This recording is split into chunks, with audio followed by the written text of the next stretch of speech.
Happy New Year, podcast pals. Dana here to give my daily love to everybody at Standard Heating and Air Conditioning. Just a quick brag, I'm a Smart Club member.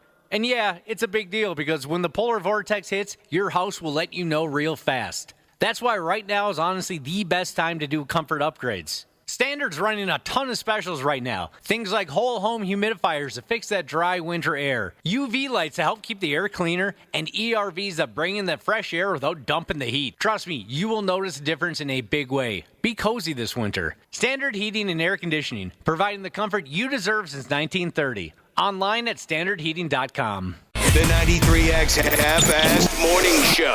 93.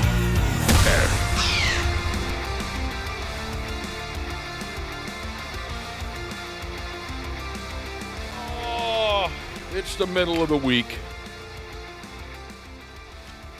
It is the middle, and here we are welcoming you to the midweek model of the 93X Half-Assed Morning Show. Most of the time, it's difficult to find something interesting about the smooth middle of an average work week. But not today, fools. That's because today, and I can't believe I'm about to say this out loud. Do it. Today is National Pass Gas Day, which was put into place, put into law for some ungodly reason, so we can celebrate farts. Ashley's favorite topic. Actually, Dana, sadly, I have changed. You have changed. Yeah. Because now you're covered in baby diarrhea. Yeah. Yeah. and like, what am I going to say? Oh, good flatulence to my 4-month-old? No. This isn't a joke. I mean, it is, but it isn't, if you know what I mean.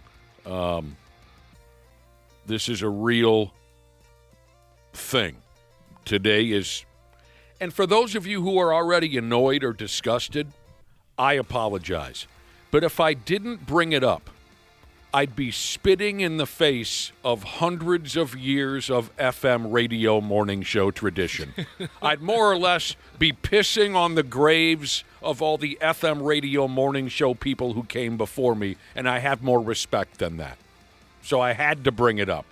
Today is I'll say it again, National Pass Gas Day, where we, far and wide, we are asked to sit back and recognize farting and everything that it means to us. I wish I didn't, but I do still think at times it can be quite funny. Oh, I absolutely do. I'll never not think it's funny. It's interesting that you bring up the humor factor, because I suppose, for some, this would be concerning information right here. It says here, okay, farts. The one thing that's still universally funny across all demographics. Or maybe not. And this is the concerning news.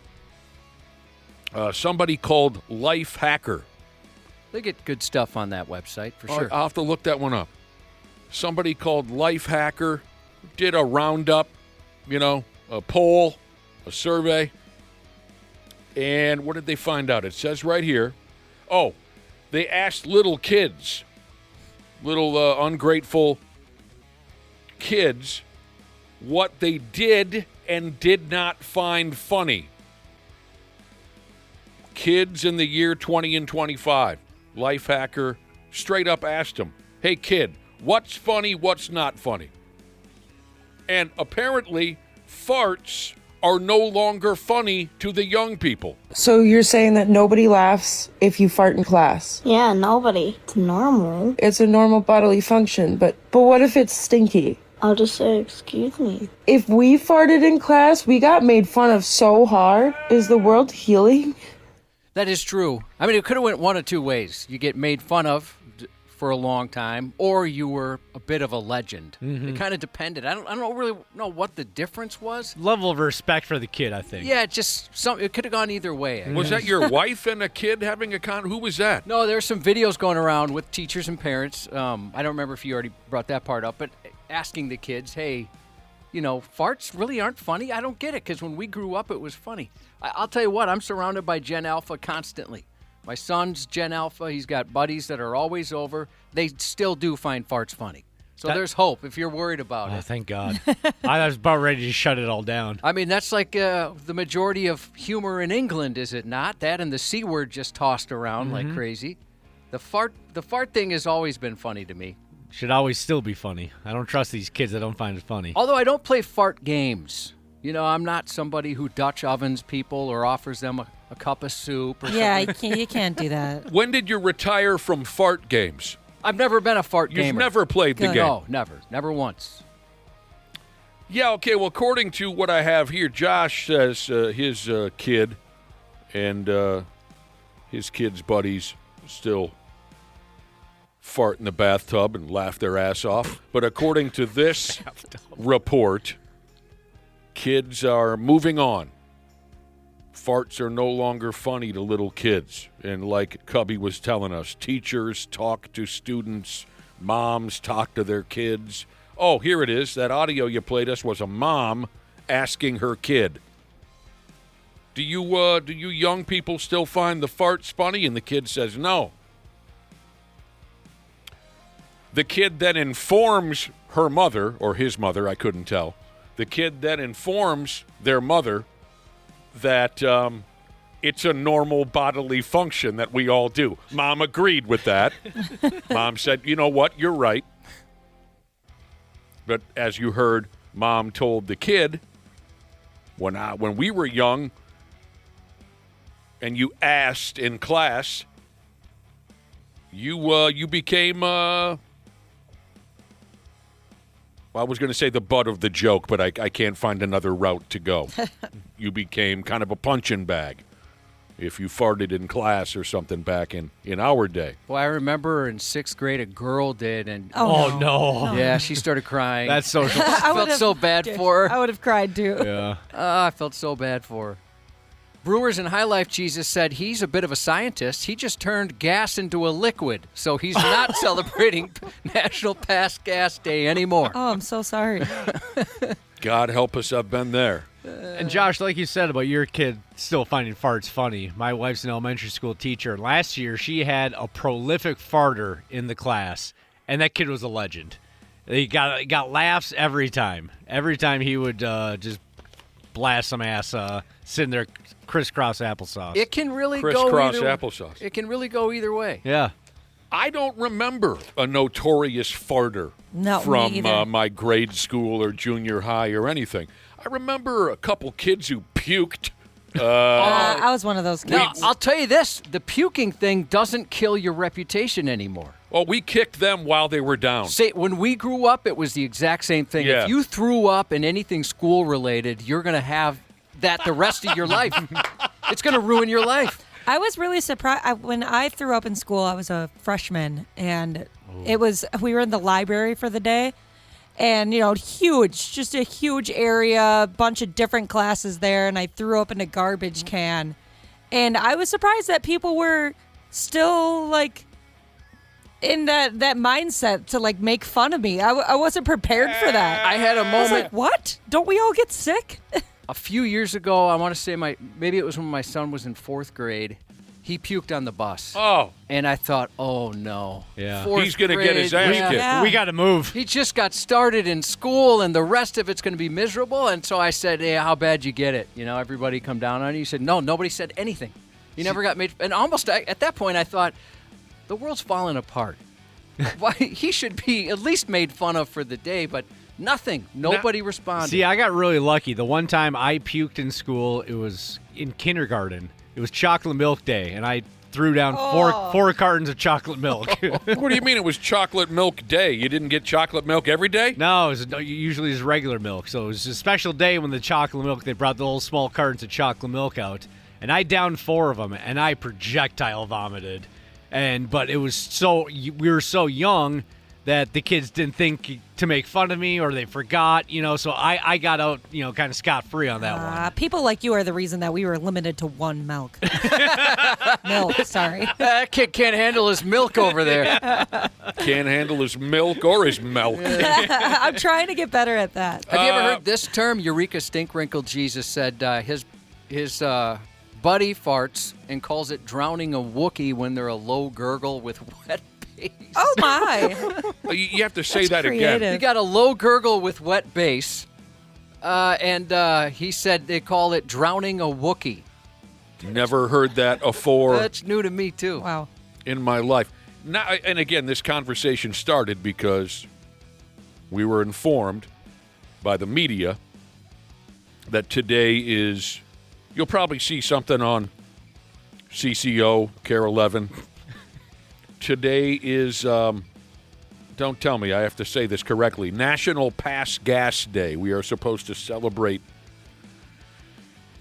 farting.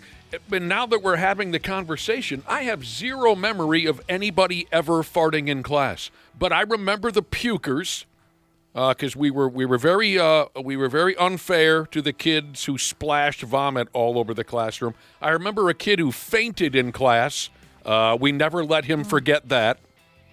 But I don't remember one kid being the notorious farter. Yeah, me either. Now that you Yeah, we never say had a that. notorious one. I remember some specific ones. There was a kid who snarted. He sneezed and farted at the same that's time. great. That was pretty good.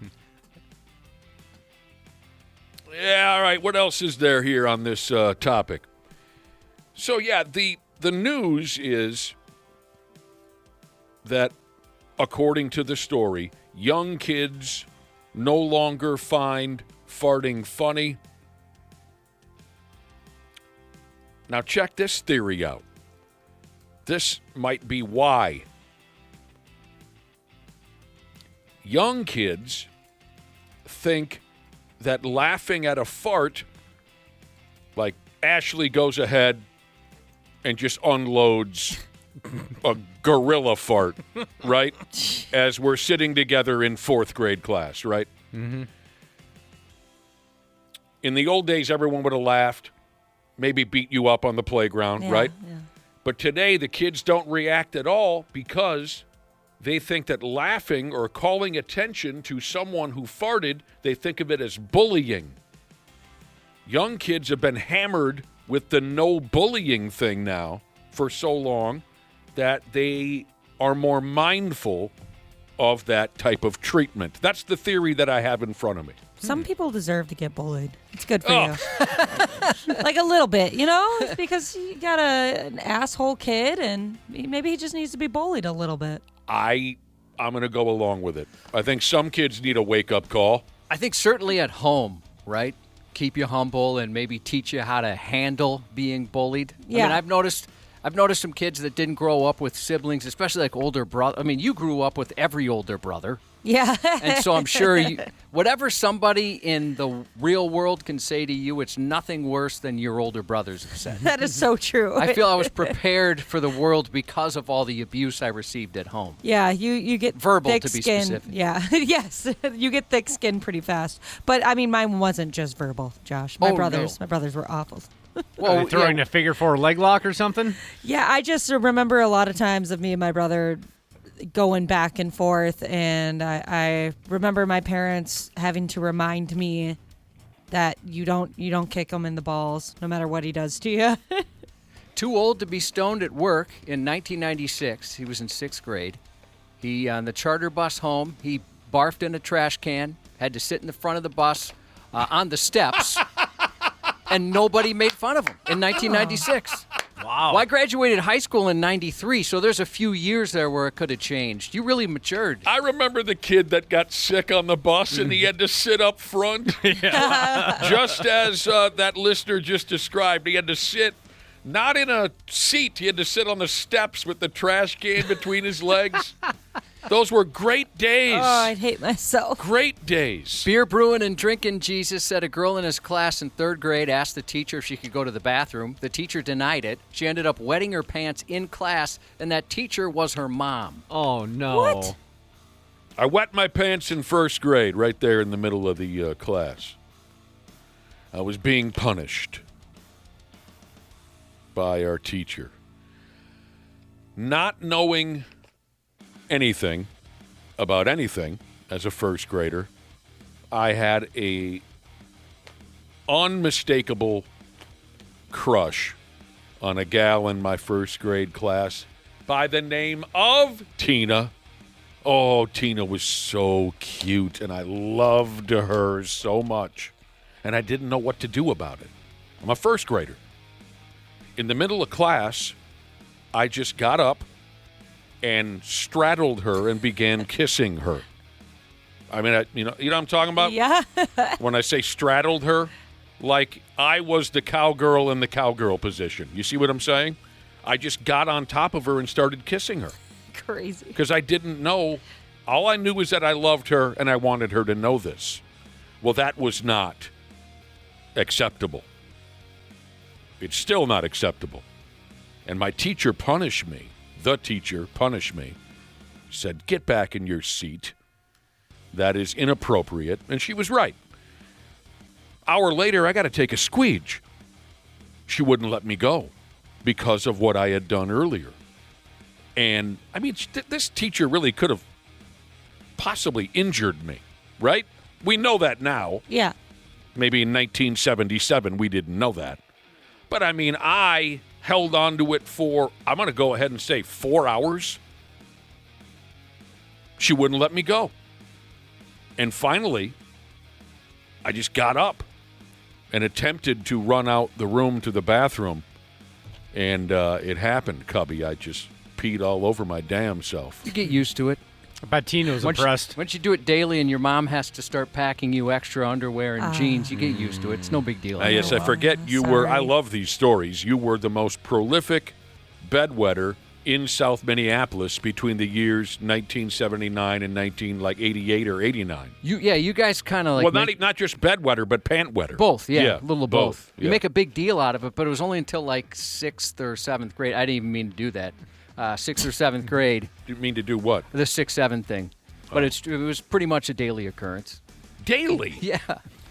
Poor Josh. No big Poor deal. little Josh. No fears of anybody becoming a serial killer or anything like that. And by the way, Tina turned out to be a missile. You could have got her young. An Locked her absolute down. missile.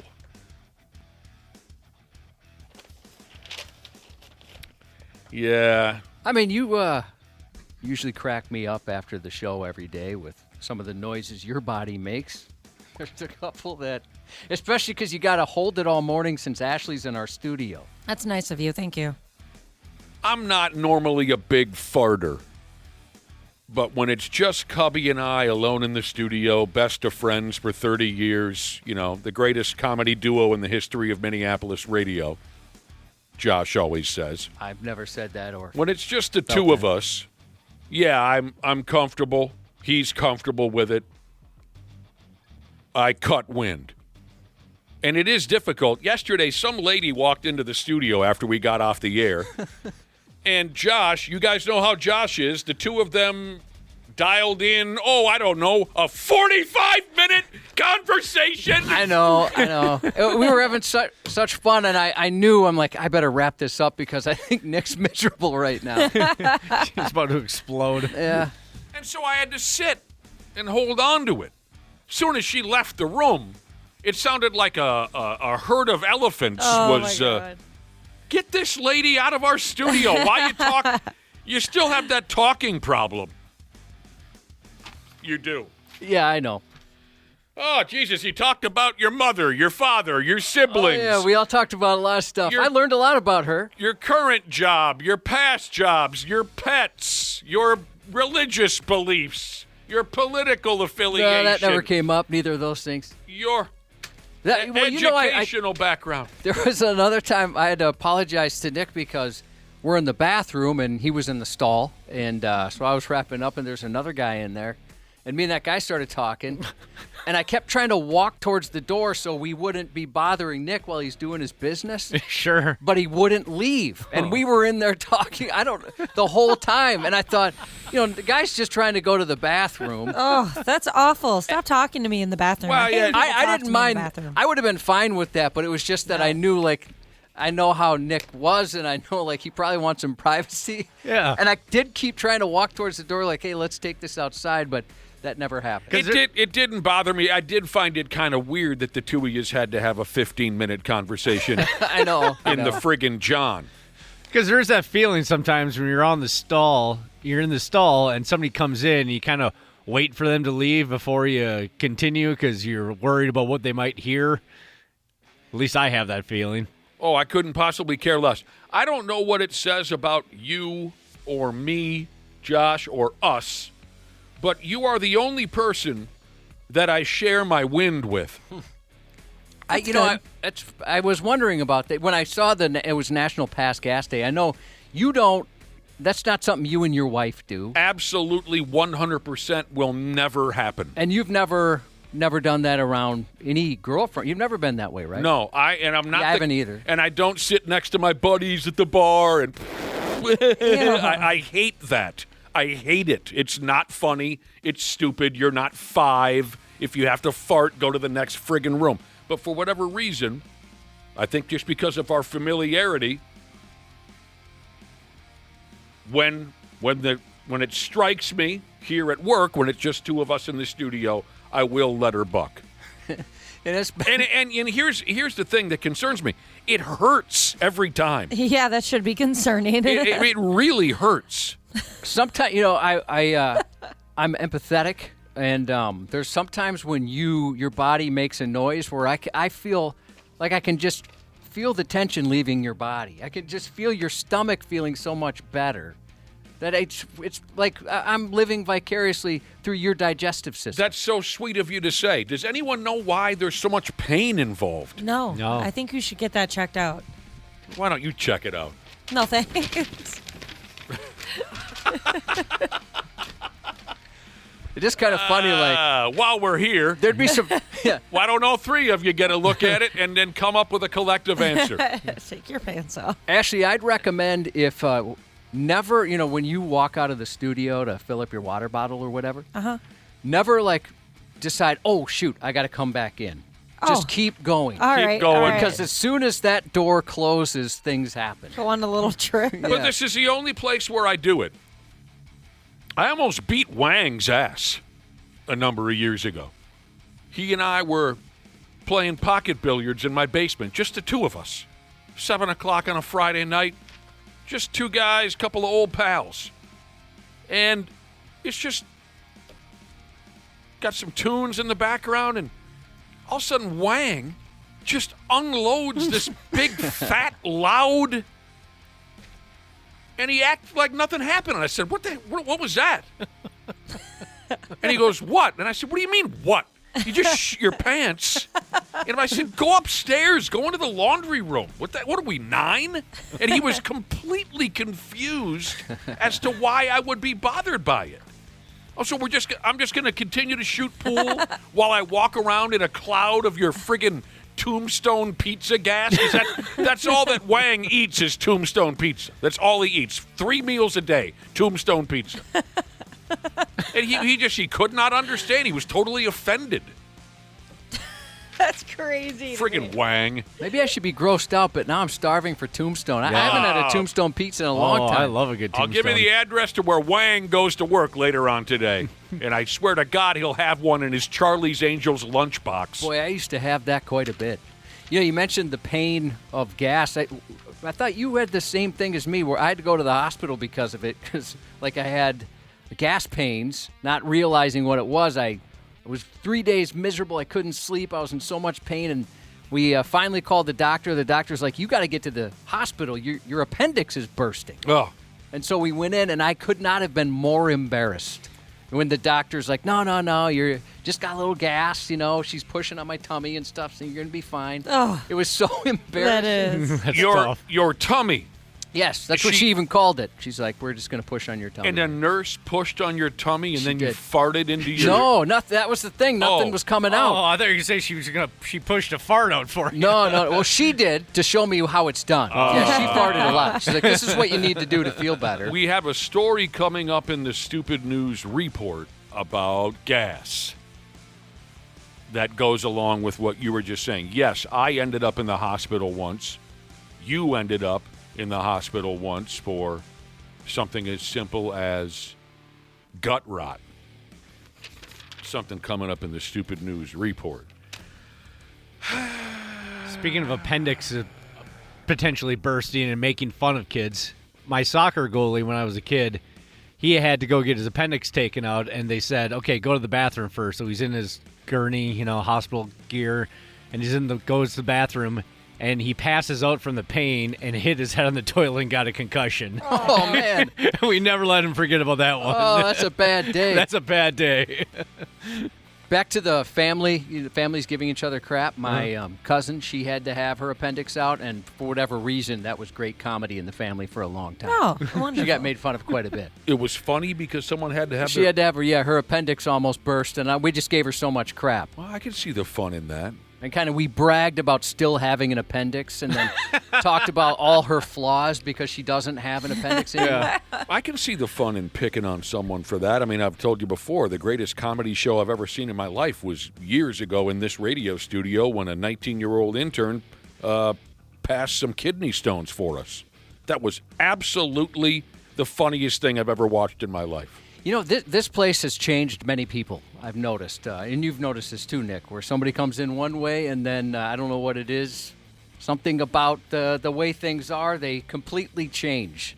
Sometimes in a surprisingly short amount of time. Oh, yeah, very abrupt. But this particular guy was one of the OGs of that. Yeah. When he started, we both went to the same religious school. He was very devout. He was very, mild-mannered. And he was still mild-mannered by the time he left, but very soft-spoken. He developed some habits and completely changed. Well, he went from a choir boy to a drug addict. Yeah, is what pretty happened, much what happened. just by working at this radio station. Yeah, we've seen some changes. And if I can change, should I do it? Yeah. No, I don't want to. We will take a little break ski when we come back.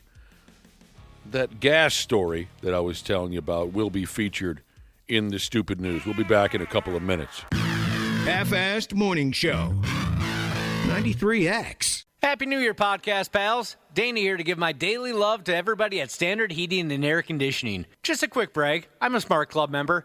And yeah, it's a big deal because when the polar vortex hits, your house will let you know real fast. That's why right now is honestly the best time to do comfort upgrades. Standard's running a ton of specials right now. Things like whole home humidifiers to fix that dry winter air, UV lights to help keep the air cleaner, and ERVs that bring in that fresh air without dumping the heat. Trust me, you will notice a difference in a big way. Be cozy this winter. Standard Heating and Air Conditioning, providing the comfort you deserve since 1930. Online at standardheating.com.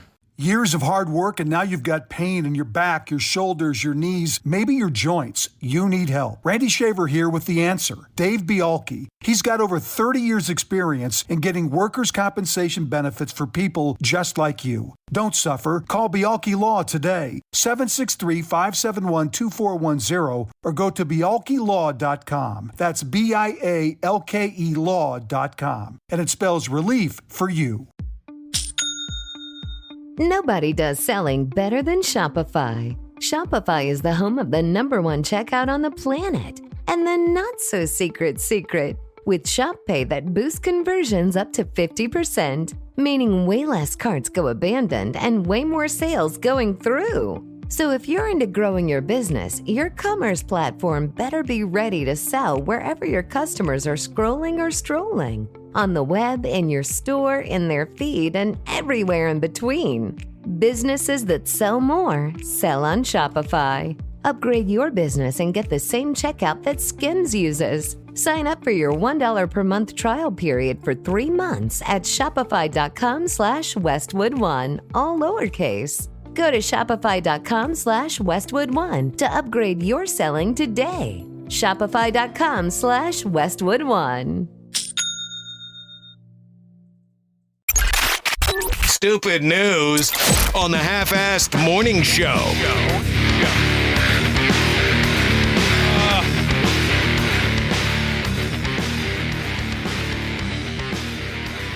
What a way to start the program earlier, huh, Josh? We started off by discussing today's unofficial holiday. And this wasn't our idea. Someone else put this into law. Someone else came up with this. Today's unofficial holiday is National Pass Gas Day. For real, I suppose we are, well, I suppose isn't the right way to say that. The theory is we are supposed to recognize and celebrate farts, okay?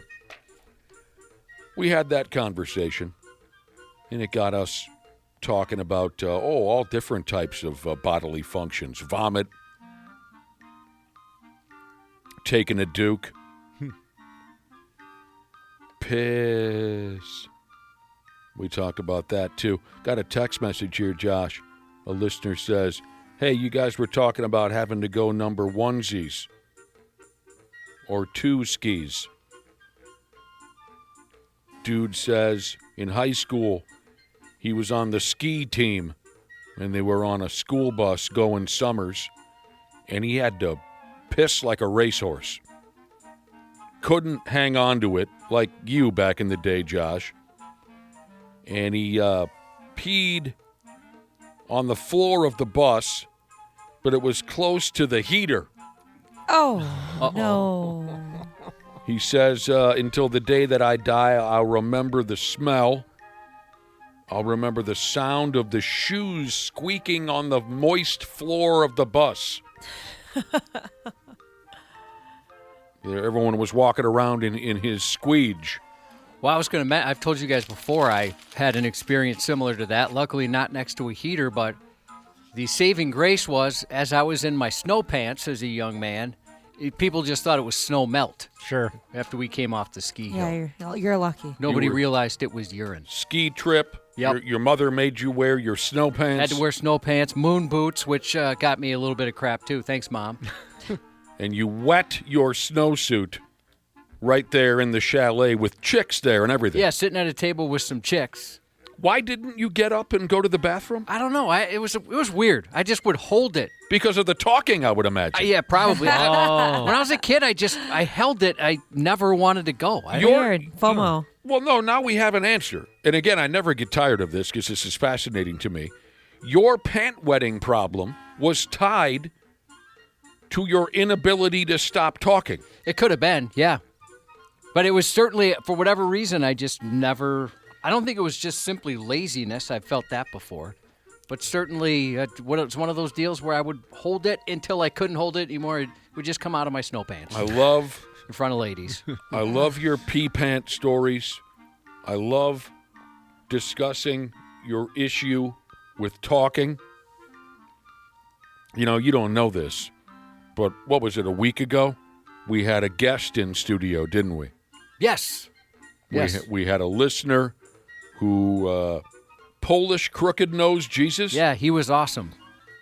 Real nice guy, decided he wanted to come and sit in on a broadcast. I don't know why anyone would. I don't even want to sit in on this broadcast. I did warn him it's boring, especially off air. If on air, if you think that's boring, off air it's even more boring. Yeah. But he still came in. By the way, we've been discussing farts this morning. People are saying, why haven't we heard the Ewa, you know, that whole bit? Oh, sure. It's been a while. The Korean fart champions of 2024. Yeah. Anyway. Where is that? They lit that one up. A week ago, we had this wonderful guy stop by, Polish crooked-nosed Jesus, real nice guy. Okay.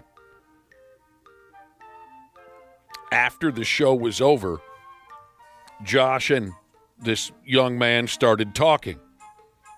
And knowing Josh's issues with ending a conversation, we didn't tell you this, Josh, but Ashley and I were trading text messages back and forth saying, Uh-oh, here we go. I noticed. Yeah. Did you notice yeah, that? Oh, yeah, I knew exactly what was going on. Well, I wanted him to get his money's worth, right? Well, he didn't spend any money, but I wanted him to, because during the show we can't talk a lot, so I wanted to make sure he was having a good time and answering any questions he might have had. Yeah, I noticed you too.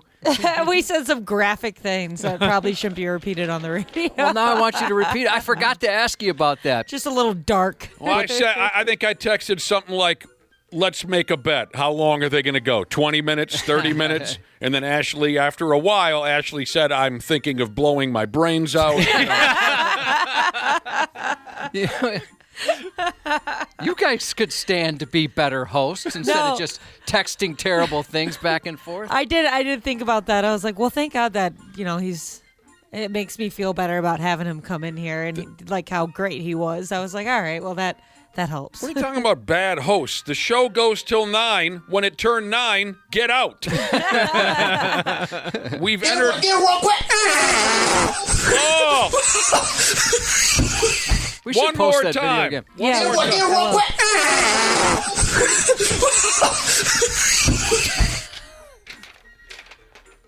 The joy that those young men shared that day will stick in my memory forever. That's some Band of Brothers type stuff right there. They'll remember that forever. No, you're right. The fun that they had. Yeah. But I can't remember how large of a flame it was. It must have been pretty good for them to have that reaction. Yeah, it's pretty large. I found the video. I never saw the... Oh, yes, we should make it clear in case you're a new listener. Those young men in Korea, or I can't remember exactly where it was, those young men lit a fart. And as you heard, it was a keeper, and they had the time of their lives. But I never saw the video. I don't know. Oh, you haven't? No. Oh, you got to watch it. I don't watch a lot of videos. Yeah, it was very, very funny. Another night slowly closes in. I know that's one of your favorite songs. And I feel so lonely. It is a good song. Torching heat, freezing on. Cheap Trick, The Flame, 1988. It went all the way to number 1. Saw them perform that live at Taste of Minnesota many, many years ago. Taste of Minnesota, that takes me back. Robin Zander, when he hits those high notes, it gets me every time. Okay. Didn't you say that song was featured in a series you're watching and you cried like a child or something recently, Josh? I swear to God, you said that song was featured in a series. You might be onto something. And you were on your hands and knees crying at the sound of Robin Zander. You know what makes me sad? You don't like the song Mighty Wings. Oh, it's awful. Oh, I disagree. Oh, that's just one of the worst songs of all time. It's cool. Like all the different guitar changes in there and everything. And it reminds me of Top Gun. Man, I'll tell you, that song is... From the soundtrack. Yes. Right. All right. Oh, back to Piss, which was where we were going originally a few minutes ago. Another listener texted in and said, I have a vivid memory. We had a conversation about when we were in school, when we were kids. Do you remember the kid that vomited all over the class one day? Do you remember the kid who wet his pants? Do you remember the kid who farted in class? Here's a listener who says, I have a vivid memory of a girl peeing herself during class in kindergarten. He says she is now a stripper with a face tattoo. Good. Cool. Yeah. Ouch. Yeah. The writing was on the wall there. I want to. Anytime we go to a strip club now, which is once a year for Christmas, if I see a stripper with a face tattoo, I want to ask her if urine was her origin story. Is that how you get here? Is that one of the ways? I mean, you always hear there's some stereotypical things you hear, but the urine being made fun of for peeing your pants. You know what I think of when I see a stripper with a face tattoo? I think this one might bend the rules a little bit. Yeah. You might get a little bang for your buck. It's unconventional, certainly. All right, let's go ahead with this stupid news. Josh, I'm going to have to ask you to help me out here. You're a skilled writer. You won awards back in your day. Oh, God, the gas. From the top end. It does sneak up on you up there, doesn't it? Jesus, yeah. Oh, there's another one. Oh, no. You're a skilled writer. You know and actively use words that I've never heard of. So I'm counting on you, my son, to tell me, should this be described as irony? Yes. Yes. You already have an answer for me? Yeah. You didn't even hear the... Well, I know the story. Certainly, yes. It's definitely irony. You don't even have to tell him. And he knows. He's that good. Yeah, he's good. Well, it says here some cops who were investigating stolen vehicles, they had their vehicle stolen. That's irony. those guys, I mean, we were talking about things you don't live down. They're not going to, this is, not their fault, but they're not going to live this down. The department's going to give them crap the rest of their lives. Uh-huh. Some cops who were investigating stolen vehicles had their vehicle stolen. That's what happened in a terrible-sounding place called Central Bridge, New York. The cops' friggin' patrol car was stolen while they were walking around on foot asking folks about stolen cars. Can you describe the, what's the word they use in the business? The suspect. Did you see a car? So they're interviewing people in the neighborhood. Someone hops into the squad car, and they gone.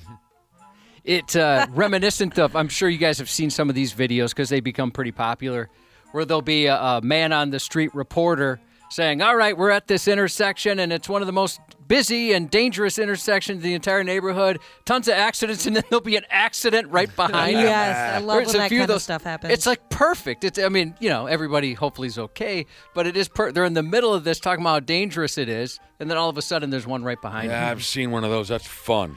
My favorite one, I got to see if I can find this video, is the one that scared the hell out of the guy broadcasting right in the middle of it. As jumpy as Dana was, or is, I should say.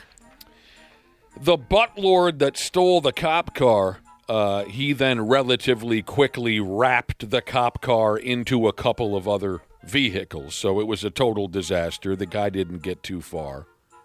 Maybe the buttlord, Josh, wasn't used to handling the power that some of those cop cars have under the by God hood.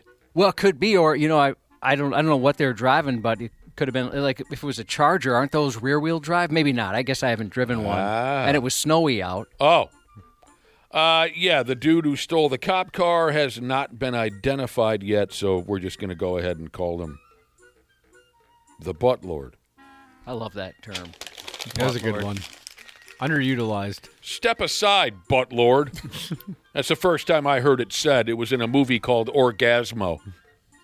Anyone recall Orgasmo? No. Barely. I remember it being very funny. I don't remember a lot from it, but buttlord. It's one of those Matt Lauer and Greg D'Angelo. Matt Stone, Trey Parker. That's it. Matt Stone and Trey Parker, the guys from South. Dana, Orgasmo, you got nothing? I got nothing on Orgasmo. Oh, that's right up your alley. It's the type of movie you will forget about the Buffalo Bills, which you fell in love with a few years ago, and suddenly you'll dedicate your life to Orgasmo. That movie is totally up your alley. I remember when it came out, I couldn't get my hands on a copy because it was like rated R, NC-17 or something, and it just never really popped up on any streaming, or I've never had the opportunity to watch it. But I'll seek it out because I know you guys like it a lot. I want you to watch it because I think you're going to really like it. And I love that style of humor, the South Park Boys and the other movies that made Basketball, Team America, World Police, like that's 100% my stuff. Edina Cop Jesus said he was in Minneapolis to recover a stolen car, found it, called for a tow. Whilst waiting for the tow, he says, the car thief showed up and stole the car right in front of them. Oh my gosh. You tried. He's very good at this car thief thing. You just let him go at that point, you know what? Yeah, just a slow clap. Yeah. Well played. You've earned this one, man. Yeah. All right, here's one of those stories where I'm relying on everybody else in the room to make sure I'm explaining this correctly, because I'm the last swinging D in town that understands this AI movement that currently has us all surrounded. So I'm just going to go ahead. You folks can fill in the blanks if I leave any. Please, if you don't mind.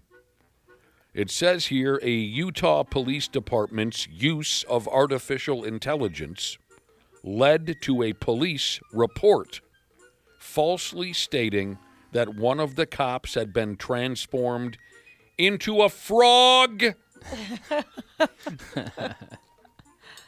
They call the joint the Heber City Police Department, as I told you, out there in Utah. So it says here, recently they started using a pair of AI programs, Draft 1 and Code 4, to automatically generate police reports from body camera footage. A report generated by the Draft 1 program mistakenly reported that a cop had been turned into a frog. A sergeant on the force by the name of Rick Keel. He told the local television news, he said, quote, the body cam software and the AI report writing software picked up on the movie that was playing in the background, which happened to be a movie called The Princess and the Frog. Hot movie. That's when we learned the importance of correcting these AI-generated reports. So I don't understand at all what I'm saying. So let me ask you. The cop was making an arrest or something, and a frog movie was on television in the background. What are they saying here? Yeah, that's exactly it. right. Yep. And so, like, the AI picked up on that in the audio and threw it into the report. I mean, I'd like to see a human being turned into a frog, as long as they can be turned back. A princess just has to kiss it or something. Yeah, That's typically how it works. So that's the bit. You enjoy that type of thing? Yeah, it's pretty funny. You got to proofread those things. Yeah. They've learned that now. I wish they had the police report here for us to read, but they don't. The cop that I quoted a minute ago, Mr. Keel, the right to rock, Keel, what was that, 1984? That was their only decent song, really. Keel, the cop, said the department will continue using the AI programs, but they're going to keep a closer eye on the damn thing before somebody gets killed. Yeah, that's probably a good idea. Right. Yeah. Do you think he gets, like, a nickname, a frog-related nickname? Hey, Kermit. Yeah. That's all I can think Yeah, of. that's the only famous frog. What was the Frog and local? toad. What was the local television frog? Oh, the WWWB? Yeah. What was his Oh, name? the CW frog? Yeah. Did he have a name? Let me see. He did. What was it? I mean, it's no big deal if we don't come up with it. Michigan J. Frog. There it Dude. is. All right. Oh, all the nonsense out there on social media, you already know. I don't need to tell you about all that. Online nonsense did recently bite a group of people in the ass on New Year's Eve. A group of people in Birmingham, England. Hundreds of peoples came out into the cold, New Year's Eve, out onto the streets of Birmingham to watch a massive pyrotechnics and fireworks show as the clock hit midnight. That was a plan. A hell of a way to ring in the new year, wouldn't you say, Cubby? Yeah, it sounds fun. A big- I mean, if I didn't mind leaving the house, I'd see something like If that. I didn't mind staying up past midnight, which I usually do. But still, hundreds of people came out to watch this fireworks show. But all those poor suckers were left standing with their English rods in their hands because that big fat-ass Kiss concert quality fireworks show was just a BS story that some pissbag tossed up online just to see how many people they could fool. Oh, I would be so pissed. Last year, it says here a similar incident happened last year in, I believe, the same neighborhood. Yeah, same thing happened. All right, if you're falling for it twice. They got him 2 years in a row. 2 years in a row. Says last year, thousands of people gathered up in the same neighborhood because an online story promised a spectacular fireworks show on New Year's Eve, along with food vendors and live bands and whatnot. But in the end, there wasn't dick. So last year was thousands of people. This year, probably because it was a joke. Last year, only hundreds showed up. They got fooled again. I'd hate to be that person. Got fooled twice. Maybe next year. Right. Imagine you put your wife and kid in the car, you battle every dildo in town for a parking spot, and then nothing. And you're out till 12:30, 1 o'clock in the morning. I don't know if you looked at any of the photos, but there were a lot of people there. Those streets were packed. And I'm sure they're just like, can we get this going? Yeah, and now everybody's making fun of these people in Birmingham for coming out and staring up into the sky like a herd of turkeys. Friggin' social media pukes.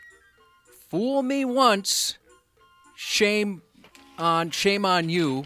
Fool me, you can't get fooled again. What former president? George W. Bush. George W. Bush, yep. That's well said. Yeah, I'd be pretty hot over something like that. Somebody's going to get choke slammed. Yep. I want to see fire. You like to see things blow up. Yeah, that sounds so cool. I won't keep you long on this one. Something from the terrible, just terrible, unlivable, far southeastern part of the United States. This won't take long. A dude got himself arrested for armed robbery. He robbed a meat market while in the nude. You get it? A meat market. Yep. And he's naked. And the name of the joint he robbed? BJ's Meat Market. We'll be right back after these messages. They know what they're doing. Naked, meat market, name of the joint, BJ's. The guy's mugshot, he kind of has a look that says, I'm cool with it. Is he? Yeah, he doesn't seem too bothered by it. There's actually more information here for you that we could use. Okay, so dude walked on into BJ's Meat Market. He's ass naked. He was wearing some type of a mask, like a COVID mask, not a Halloween mask. He had some sort of weapon in his hand. Nobody's sure what it was. He had a towel over his hand. But that's where the armed robbery charge comes from. He had a weapon. He was able, this jackwagon, butt-ass naked, was able to steal $1,000 out the joint despite having no pockets. Yeah, where's he going to put it? I'm so dumb. When you first talked about this, I was thinking like, oh, that'd be cool. Like, get a bunch of meat. I didn't even think about the fact that they have a cash register. Yeah, maybe you're hungry. No one was hurt except for maybe the clerk. The clerk's eyes. They had to look at this big, sagging, greasy, naked dude. He goes by the name of Kobe. And he's only 25 years old acting like this. He's too young for that operation. I agree. I love going to the meat market. You guys fans? Yes, I love it. I usually I go to a meat market that has beef sticks that they sell too. Like you buy one at a time. So I always get myself a nice little snack. That's one of those places it's tough not to spend all your money. Seriously. And just the smell alone, it's like I wish I could bottle that as a cologne. I used to hate that smell when I was a kid. Did you? Yeah, it used to make me so nauseated, but now, yeah, I absolutely love it. I never go there. You don't? You're missing out. I bet you'd like it. Yeah. I'm sure I would. I'm not bragging. I'm somewhat ashamed of the fact that I never patronize. Is that the word? Yeah. My neighborhood meat market. I'm just easy to please, and I'll grab a slice of carcass from Target. You know what I mean? Yeah. Do you like cold noodle salads? I don't even know what you just said. Do you like a macaroni potatoes? salad? Sure. Yeah, there you go. Meat market. Yeah, it's like special occasions we'll go there. Really for having a party or something. You just get some of the nicer stuff. But I like it. It's like going to a smaller hardware store or an auto parts store, where there's just experts that are kind of passionate about what they can tell you everything, how to cook it, about what type of meat you want for whatever it is you're I don't need to trying listen to prepare. that boring crap. Oh, I love that. Yeah, me too. Yeah, I think it's great. Oh, it's great, too. And they don't make you feel like an idiot if you have a question about, how to prepare a steak or something like that. They're happy to help you. You're right. There's certain types of specialty stores. Like I don't want to call anybody out necessarily, but there's certain places you go. If you don't know something about it, you're a moron. Right. Yeah. But places like that, they're happy to share the information. They want to share the knowledge. I never go there. I think you'd like it. I'm sure. Like I said, I'm sure I would, and I'm regretting. But if I want, what did you say? A cold noodle? If I want Like a macaroni salad? a pasta, I hate macaroni salad. A pasta, I just get it from my grocery store deli. That's where I go. So I hope that's close enough for some of you. That works. Gastroenteritis. We get to talk about gastroenteritis before we're all said and done here. Been there. Yeah, me too. Josh and I Miserable. talked about this for just a minute or two earlier in today's program. When I was 20 years old, I ended up in the hospital from something similar to that, and it friggin' sucked. That was not a good feeling. All I did, and this was totally on me, all I did was eat sausage pizza and drink Budweiser for about a week straight, and I ended up in the hospital vomiting all over myself with a case of that gastroenteritis or something similar to it. Now, how about this here? This is a bit of an adventure. I hope you can follow me from, by God, the very beginning all the way to the bitter end. A 7-year-old kid in a place called Beijing ended up in the hospital. The little pot licker stole his neighbor's takeout order. He did, sitting there on his neighbor's front step. The kid snuck on over. He grabbed up and then ate the meal his neighbor had ordered. The kid pissed me off so bad. Oh, absolutely. The kid effed up. The order was made up of some style of extra spicy takeout. Oh. So next thing the little stupid kid knows, he's got a world-class case of gut rot. He's laid out in the hospital in the corner of the room puking his guts up. Now, Karma. this wasn't the kid's first heist. Word is he had repeatedly been stealing this particular neighbor's takeout food orders. This little dickbag was doing this over and over again. No. I'd lose my mind. The victim was obviously well aware that somebody in the neighborhood was stealing his food. They just didn't know who it was. But they got a hilarious idea. They went ahead and ordered the double nuclear chicken gizzards or something like that. Just the double hot, hoping that the food thief would eat it up and then their ass would fall out of their pants. And that's exactly what happened, but it turned out to be a 7-year-old kid. And here's a sickening sign of the times. The parents of this stupid takeout order thief kid are accusing the neighbor, the victim, of intentionally hurting their son. Yeah, that's exactly what he did. Because that's what he gets. Your bastard kid keeps stealing the poor guy's food that he's buying with his hard-earned money. It's called being taught a lesson. Yeah, I'd be like, all right, so either I could do something like that, or otherwise, here's a bill for all the food that your kid stole from me. Yeah, really. I can imagine immediately, if there's Chinese food in front of me, I'm going to eat it up. Yeah, absolutely. I can imagine forgetting and poisoning myself, or not poisoning in this case, but giving myself gastritis. Owie. Yeah, stealing food, that's low. I agree. So low. 50 years ago, there wasn't a parent on earth who would blame anybody but their own kid on something like this. But today's parents, you hurt Mike. Shut up. Your kid had it coming. If I was doing that, my parents would find it hilarious that they did that to me. Take your friggin' medicine, literally. This mess went to court. I don't know how it turned out. It doesn't matter. But that's effing funny. You want to steal my dinner, huh? Have fun with your soft, bloody stool for the next few days. I mean, yeah, it wasn't. They didn't actually put poison in it. They just ordered some super, super hot food. That's on the menu. They jacked it up to the... You know, when you look at the menu and there's some kind of a tamale next to it? Yeah.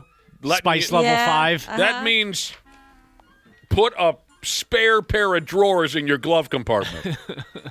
I mean, that's just how my wife orders food. I can't imagine being sued if somebody stole her meal out from our front porch. Take your medicine, you little punk bastard. Let me know if you guys think this is considered stealing food. We were in Chicago once watching a weekend of Twins baseball.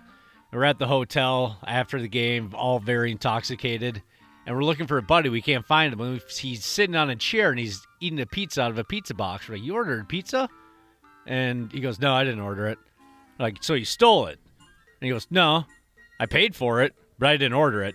He just saw the pizza guy and goes, "Oh yeah, that's me," and gave him cash for it, and then just started eating the pizza. That sounds like a good way to get your ass kicked. Yeah, but it was just kind of funny. He's like, "No, I didn't steal it." That's bold. I paid for it, but I didn't order it. So the pizza guy just pocketed it? Because usually you pay ahead of time, right? This was like back in like 2007 or something like that. Oh, okay. So it was still like a cash order type of thing. Oh, so the pizza guy probably got yelled at by his boss because he's like, hey, people called and they don't know where the heck their pizza is. Yeah, he just kind of saw the pizza guy. I was like, yeah, that's me. That's me right here. He's like, no, I swear to God, I gave it to him. We've all done this, right? You come home drunk off your ass, and you just destroy whatever's available. Yeah. Mm-hmm. That's the best feeling. Whether it be leftovers or a bag of chips or a can of dog food, whatever. You're just that starving, desperate, disgusting drunk. Many years ago, we all ended up back at some dude's apartment after a night at the bar. And one of the dudes who lived there races into the, what do you call it, where people make food, Josh? Kitchen. Dude races into the kitchen, grabs a bag of Tostitos and a jar of salsa, and he pulls the lid off that jar of salsa, and he's just windmilling chips and salsa into his face as fast as he's that desperate, disgusting, starving drunk, right? And we're all like, wow, that looks pretty good. Can we have oh, God, until we saw the lid from the jar had about 3 inches of green mold on it. Oh, Cubby, he was eating 11-and-a-half-year-old salsa. Ah, man. And that lasts for a while. So, yeah, that's got to be pretty old. I've done that with car beef jerky before where it was in there so long I forgot, and I mindlessly ate it, paying attention to the road, and all of a sudden I thought, when did beef jerky start getting fuzzy? No. When did they start making it fuzzy? The next day, he gave birth to a hand. Oh, I've seen that. What? 93X Half-Assed Morning Show. You gotta be kidding me. Who greenlit this garbage? The 93X Half-Assed Morning Show. Sports on the 93X Half-Assed Morning Show. Final 4 seconds. That one falls off. A fitting rebound of Joe Ingles to end it. And what was a dominant final 3 quarters by the Timberwolves. Minnesota wins 122-94 to improve to 24-13, their 3rd consecutive victory. That is their 3rd consecutive victory, anonymous announcer. What was that, an NBC guy? I think so. Yeah, the game was on This was a NBC. national game. I watched Jim Peterson and Alan Horton on, what's our local channel called again? I think they call it FanDuel. FanDuel. I watched Jim Pete and Alan Horton, the NBC guy there. I'm pretty pumped about what I saw from my 2 favorite local basketball clubs last night. The Timberwolves power-bombed the Miami Heat, and the Golden Gophers beat those filthy Iowegians. From the boat, Scotty Ma, and go Gophers, Big Ten Network. Nothing but laughs for a guy like me with both my basketball clubs. The Wolves really whooped ass. Josh, it was like watching Prince and his basketball team beat up on Charlie Murphy and his pals back years ago. Prince's team dominated. It wasn't even really close. No, he ever floated at one point. Prince just floated in the air. Did the Miami Heat at least get pancakes after the game? I didn't get the paper this morning. Okay. I didn't. Or maybe that information would be in there. Prince can make a hell of a pancake, we learned in that documentary. Shoot the J. Shoot it. I always liked that line. We were obsessed with that bit for years. Well, really. that show was so good in general. But that was a good bit. Me and my pals could not come anywhere near a basketball game without one of us saying, shoot the J. Shoot it. I should rewatch some of those old Dave Chappelle shows. I mean, some of those bits were just legendary. They're so good. Some of them I don't even know if we can describe anymore. No. When Prince tells you to shoot the J, you go ahead. Josh is going to continue on with some more news when we come back. Half-Assed Morning Show. 93X. Happy New Year, podcast pals. Dana here to give my daily love to everybody at Standard Heating and Air Conditioning. Just a quick brag. I'm a Smart Club member. And yeah, it's a big deal because when the polar vortex hits, your house will let you know real fast. That's why right now is honestly the best time to do comfort upgrades. Standard's running a ton of specials right now. Things like whole home humidifiers to fix that dry winter air, UV lights to help keep the air cleaner, and ERVs that bring in that fresh air without dumping the heat. Trust me, you will notice a difference in a big way. Be cozy this winter. Standard Heating and Air Conditioning, providing the comfort you deserve since 1930. Online at standardheating.com. Years of hard work, and now you've got pain in your back, your shoulders, your knees, maybe your joints. You need help. Randy Shaver here with the answer. Dave Bialke. He's got over 30 years experience in getting workers' compensation benefits for people just like you. Don't suffer. Call Bialke Law today. 763-571-2410 or go to bialkelaw.com. That's BIALKE law.com. And it spells relief for you. The United States Soccer Federation presents the U.S. Soccer Podcast. My name is David Goss, and I'm joined by my co-host Megan Klinenberg. Everything up until this point has been an outside look at the World Cup, and now we're giving people an inside look. It is just total pressure cooker. Watching flags come out of little plastic balls is like the epitome of everything that I love, and the World Cup is everything. It's why I became a soccer fan. The U.S. Soccer Podcast. Follow and listen on your favorite platform. The 93X Half-Assed Morning Show. You know that jerk across the street who's always got it in for me? Every year, that guy waits to see what decorations I put out and then finds a way to top me. I string lights, he strings better lights. I put out Frosty, he puts out an Elf Village. I put out Dracula, he does nothing, and I look like a jackass. 93X. He literally turned and saw the water, eyes lit up, and I said to my friend, no, he's not going to. And he A-line to the lake. A routine loop around a Minneapolis lake, usually good for fresh air, exercise, and a leashed iguana sighting, took a turn toward the remarkable last year, earning a local woman a moment on the national stage and a footnote in the ledger of good timing. Carmen Black, a Minneapolis resident and social worker, was honored Monday with the Heroic Act Award from the United States Life-Saving Association.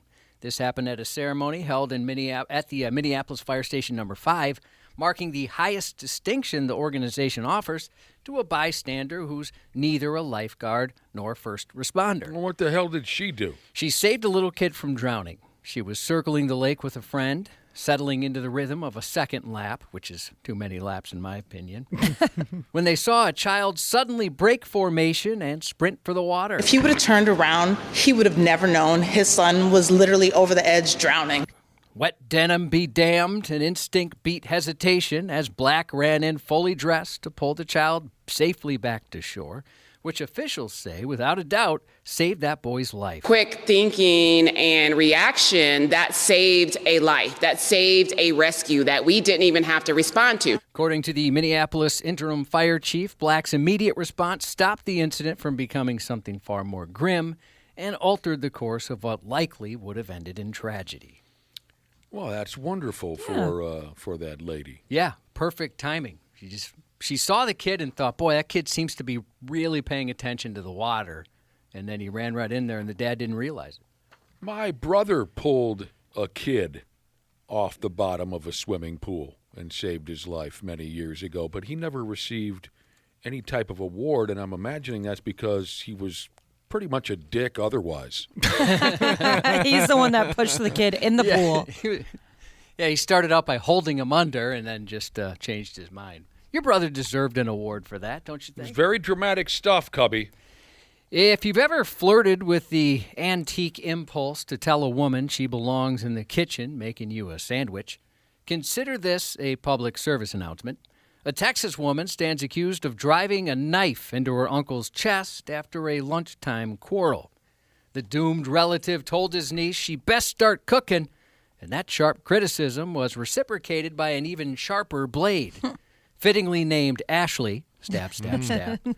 The 32-year-old stabbed her Uncle Tony once in the chest, then attempted to present the incident as an accident, even pretending she was deaf and mute when the cops showed up. What, girl?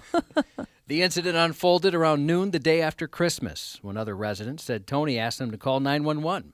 Officers attempting to speak with Ashley were met with silence because Ashley pretended she was nonverbal, making communication. That's the dumbest thing I've heard all day long. Like they can't, fact check that. That was pretty good. She said I wish we had video of that. That would be, I'm sure they do on body cam somewhere. She pretended to be deaf and mute to avoid. That's great. So, of course, making conversation impossible.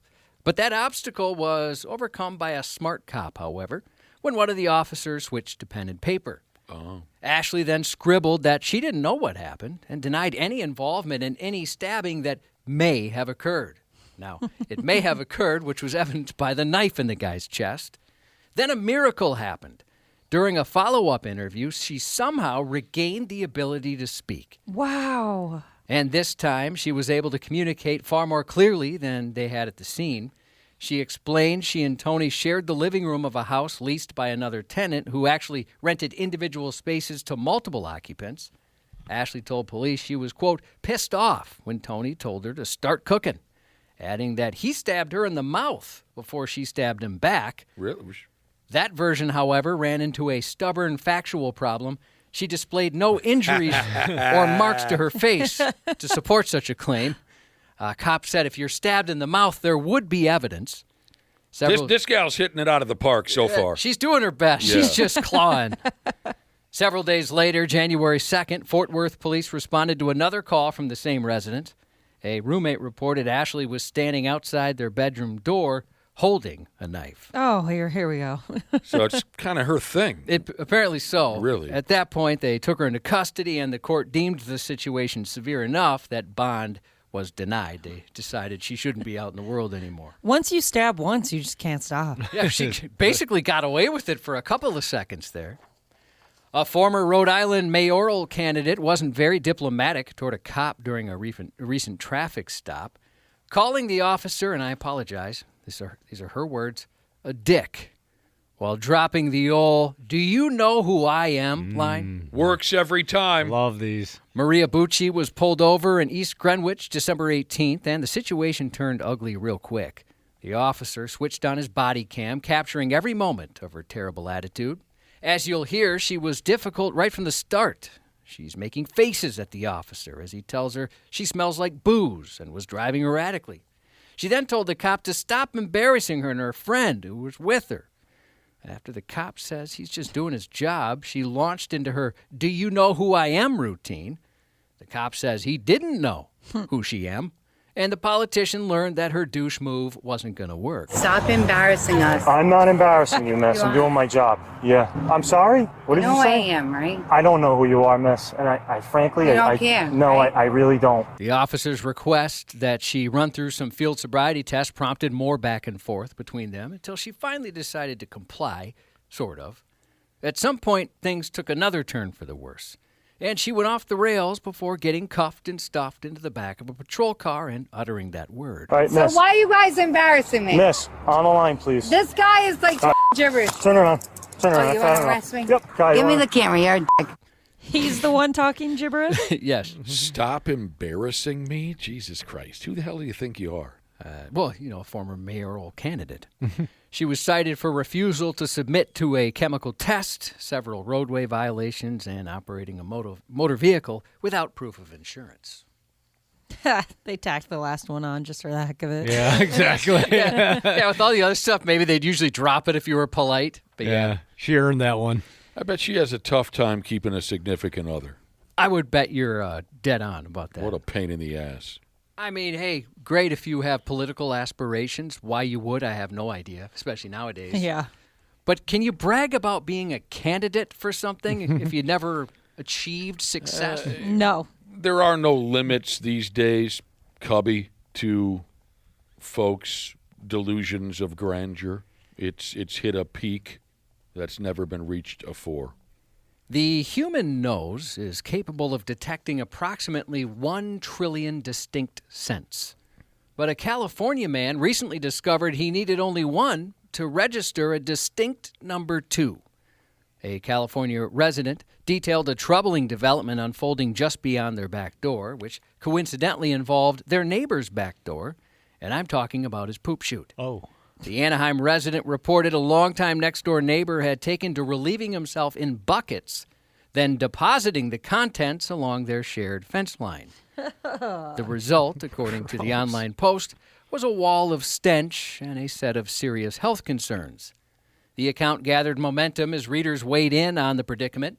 After 15 years in the same 4-unit building, the poster wrote that the family next door, particularly the elderly patriarch living in the makeshift backyard, quote, man cave, had let matters continue deteriorating to the point of defecating. The situation reached the point where human waste was seeping into the soil on both sides of their fence. What's wrong with the toilet?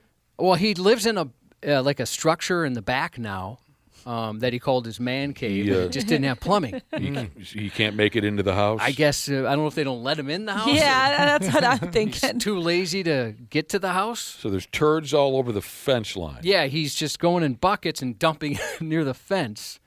So unsure how to proceed, the person who made the post said Adult Protective Services had been contacted for a welfare check, and they described that move as the kindest way to intervene, not knowing originally how to deal with that situation. The guy must be insane. I would think so, A right? little bit. Or drugs. Or he's just he's reached a point of Jay Cutler where he doesn't care anymore. Maybe he's that age. But it was bad enough that the neighborhood they had to have like a health department out. They were concerned about everyone's health. I spent a good couple of summers pissing in the fish house.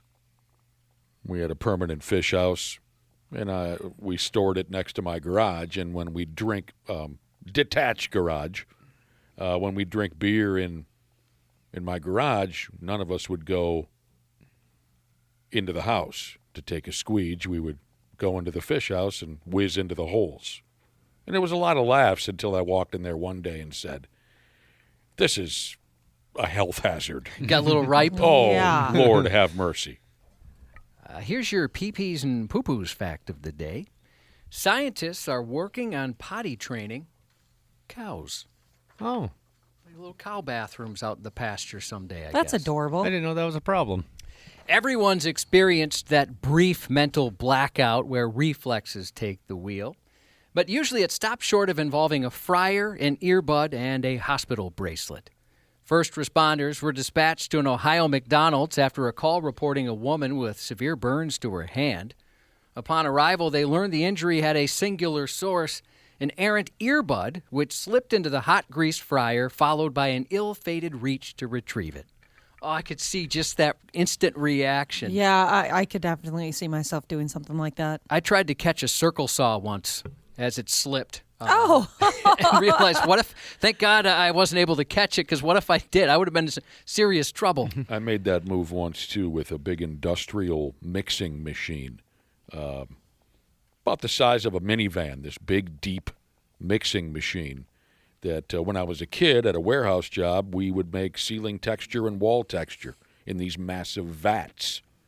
And with dry materials, was part of the process, cracking open 25-pound bags of this dry material into the vat.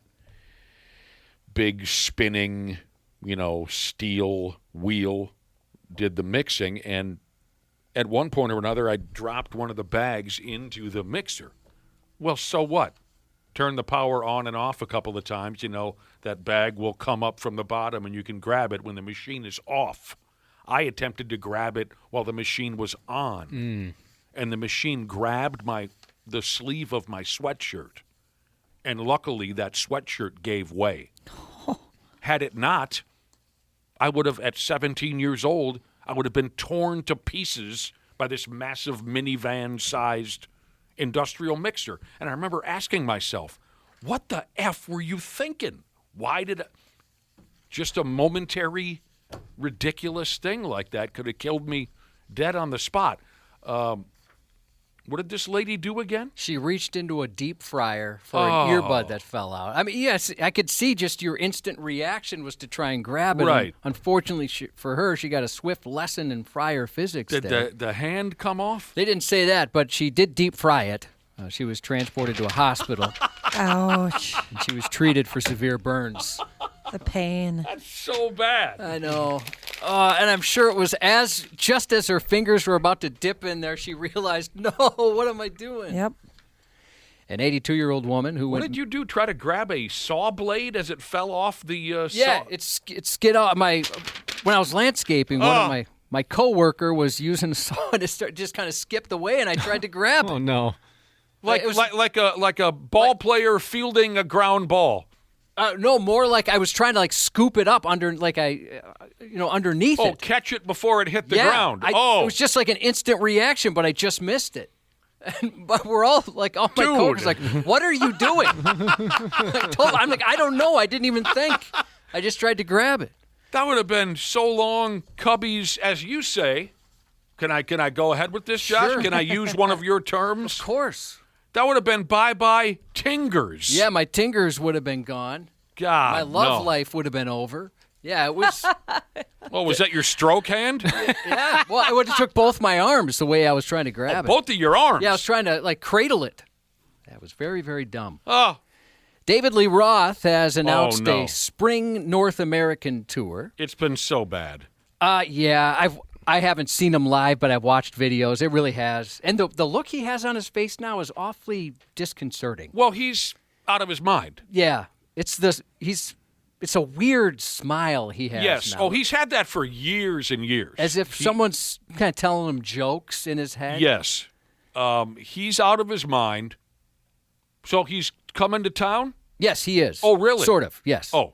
Billed as a Night with David Lee Roth, the 30-city trek kicks off April 16th in Washington, runs through June 20th in Milwaukee, and it'll bicycle kick a stop in Moorhead, June 16th at the Blue Stream Amphitheater. Moorhead? Yeah, so that's as close as he's coming so far, at least. Based on his outing last year, fans can expect a near 20-song set of Van Halen classics, and the rest, of course, Diamond Dave's solo stuff. People in Moorhead have it bad as it is. They got to go witness that. I'd still like to see him live, Would even you? though it's nothing like, the genius he used to be. Mm-hmm. Greatest front man in rock and roll history. Totally agree. Hands down. Yep. Nobody could touch Diamond Dave, ever. I don't think there's an argument that can be made otherwise. Ever. There's plenty of great frontmen, but he's the best. It's just, I've seen videos, and I just don't know what he's doing. Now, I'll say this. He had a bad run in the early 2000s also, where it just was horrible. But I saw him 5 years ago, and he put on a really great show. He didn't try to... His problem is he tries too hard to sing these songs. He's 70-something years old. You got to know your limits, right? When I saw him 5 years ago, he didn't try to push it. He sounded really good. But everything I see lately is that it's gone violently the other way. Yeah, that's what I've seen too. But, I would like to see him while I have a chance, even if it's, the Dave of today versus the legend he was. So you never saw him live? Never once, no. Oh, dude. In any capacity. Back in the day? Dude, I mean, you would have removed your pants and underwear. Oh, I'm sure. Steve Vai. Right. Billy Sheehan and Dave together. Jason Becker, seeing him with Jason Becker would have been awesome. With Vi and Sheehan, it was the greatest thing I ever saw. Yeah, I could see why. In other music news, Lars Ulrich from Metallica is getting his own Sirius XM show called Lars Deep Dive. The first episode, which actually just premiered on Monday, focused on AC/DC, with Ulrich playing his favorite deep cuts from the Australian icons, and that's kind of the gist of his show. Playing old AC/DC songs, huh? And following MTV's shutdown of its global music channels, there's a new free fan-created website called MTV Rewind that features more than 27,000 classic music videos and vintage commercials, plus content from Yo! MTV Raps and Headbangers Ball. I'd be interested in checking out the old Headbangers Ball episodes. Hey, back to Van Halen and David Lee Roth, Josh. There's thank you to the spokesman, Jesus. And I know what you mean by that, and it's friggin' disgusting. Oh, no. It's friggin' disgusting. Does he mean that? Yes, he does. Oh, no. We know what you're doing with that friggin' name. The spokesman, Jesus, texted in. There's a Van Halen tribute band coming to Medina Entertainment Center on January 17th. So what would that be? Not this Saturday, but next Saturday? Correct. They're called Jump. And they're supposed to be the ultimate Van Halen tribute experience and all that. If that gets your fly cracked open, Cubby. Yeah, I'd be interested. I mean, the Atomic Punks were incredible. They were a lot of fun. But, I definitely want to go see a Van Halen tribute. I mean, that's right down the street from my neck of the woods, Josh. You could crash at Daddy's place. Oh. Yeah, I'd like to go. Might as well jump, I bet they say. I bet they sing that song. Mm-hmm. Author Harlan Coben debuts his new CBS crime series tonight called Harlan Coben's Final Twist. Here's a clip. Now, when I hear about a true crime, I get obsessed. I have to follow the trail no matter where it takes me, like the mind-bending double homicide of two people named Billy. Terrible crimes often blossom out of something small. In this case, just a routine friend request on social media. And that's where our mystery begins. And the streaming premiere of Tron Ares is available on Disney+, a film some unimpressed viewers have started calling Tron Arse. Oh, Tron Ass, Tron Arse, I've seen thrown around the internet. Apparently, a lot of folks don't like it. I'd be interested. I love Tron. Jeremy Renner, 55. Nicolas Cage, 62. Kenny Loggins, 78. Happy birthday to Sierra. She's the originator, of kangaroo panties. Oh, she's got a birthday today. Beard Jesus, thank you for letting us know. How did you know that that's the Sierra they're wishing a happy birthday to? Beard Jesus told me. Beard Jesus. Beard? Yeah, he told me that. She was the one who dumped that line on us all those years ago. Many, many years Legendary. ago. Can we hear it again? Sure. Kangaroo panties. That's just crazy to me. It changed. Everyone in the room that day changed them forever when she said that. Time stopped for a second. And she was just as cute as a button. Happy birthday to Nevada, turning the big 06 today from Mom, Chaos Coordinator Sheezus. Happy 40th to Royalty Analyst Sheezus from Goalie Sheezus and Friends. Happy birthday to Theodore, a.k.a. Big Man, turning the big 01 today from Dad, Printing Jesus. And Dana, you have a shout-out as well. Yeah, happy birthday to my lovely wife. Hopefully your second-grade students celebrate your birthday today more so than National Pass Gas Day. No, I hope that's all she gets. That's all she gets, just farts all day in the classroom? She deserves more, but that'd be good comedy. And that's 93X News. Randy Shaver and Brad Ryder on the Half-Ass Morning Show. Oh, Steve, don't get thrown out. Get him out of there. Get him out of there. Back him up, GP. Back him up, Steve. Ready to fire on him. He's already gone. Steve banging Inglewood right now. Inglewood, get him, Steve. You in Inglewood, Steve. The Arizona Wildcat that came out and look at him. Randy Shaver and Brad Ryder. Good morning. Good morning. Hello. Our guests at this time are the Ass Man and the Lonely Boy. Hello. Snoop Dogg. Snoop Doggy Dogg sat in with the play-by-play dudes for the Clippers-Warriors broadcast a night or two ago. That's what you heard there in the intro. Yep. He's everywhere. Funny as usual. He's beloved. No doubt promoting the Winter Olympics. Yeah. I'll see plenty of them the next month. He is NBC's boy. He's everywhere. He's doing a wonderful job. Yep, he's everywhere. My beloved Timberwolves stomped a mud hole in the Miami Heat and then walked it dry. Beat them by 28 points, if my arithmetic is correct. And they looked solid all the way around. They did. They even played defense. I don't know why they can't play defense every game, but last night they played defense. Yeah. Yeah, I mean, the times that I watched them play, I flipped back and forth between the Gophers and the Wolves. And I have to be honest, I watched way more of the Gopher game last night than I did the Timberwolves game. But when I was watching the Wolves, you're right. They played very well, played very hard. Edwards shot the ball well. He played maybe about as well as he's played the last couple of weeks. And their bench did a nice job last night. Naj Reid again, another great performance. And, Miami's a really good basketball team. They're not bad. Yeah, Tyler Hero just came back from a long stint on the injury list last night, so they're better when he's on the floor playing 30 minutes, and you'll see that, moving forward. But I don't know why. When I look at Tyler Hero, I'm instantly put in kind of a sour mood. Why? There's something about his appearance that irritates me. Do you know his brother plays for the University of St. Thomas? Yeah, they mentioned that on the broadcast last night. Yeah. I don't know what it is. When I see him, I just kind of get pissy. I don't know why. I don't know why. He's Kind of an like old when I school, see he's an old school player. when I see Steven Tyler of Aerosmith, I'm instantly in a terrible mood. I don't I know. like Steven Tyler. Oh, you do not. What's not to like? Oh God. Oh, Cubby.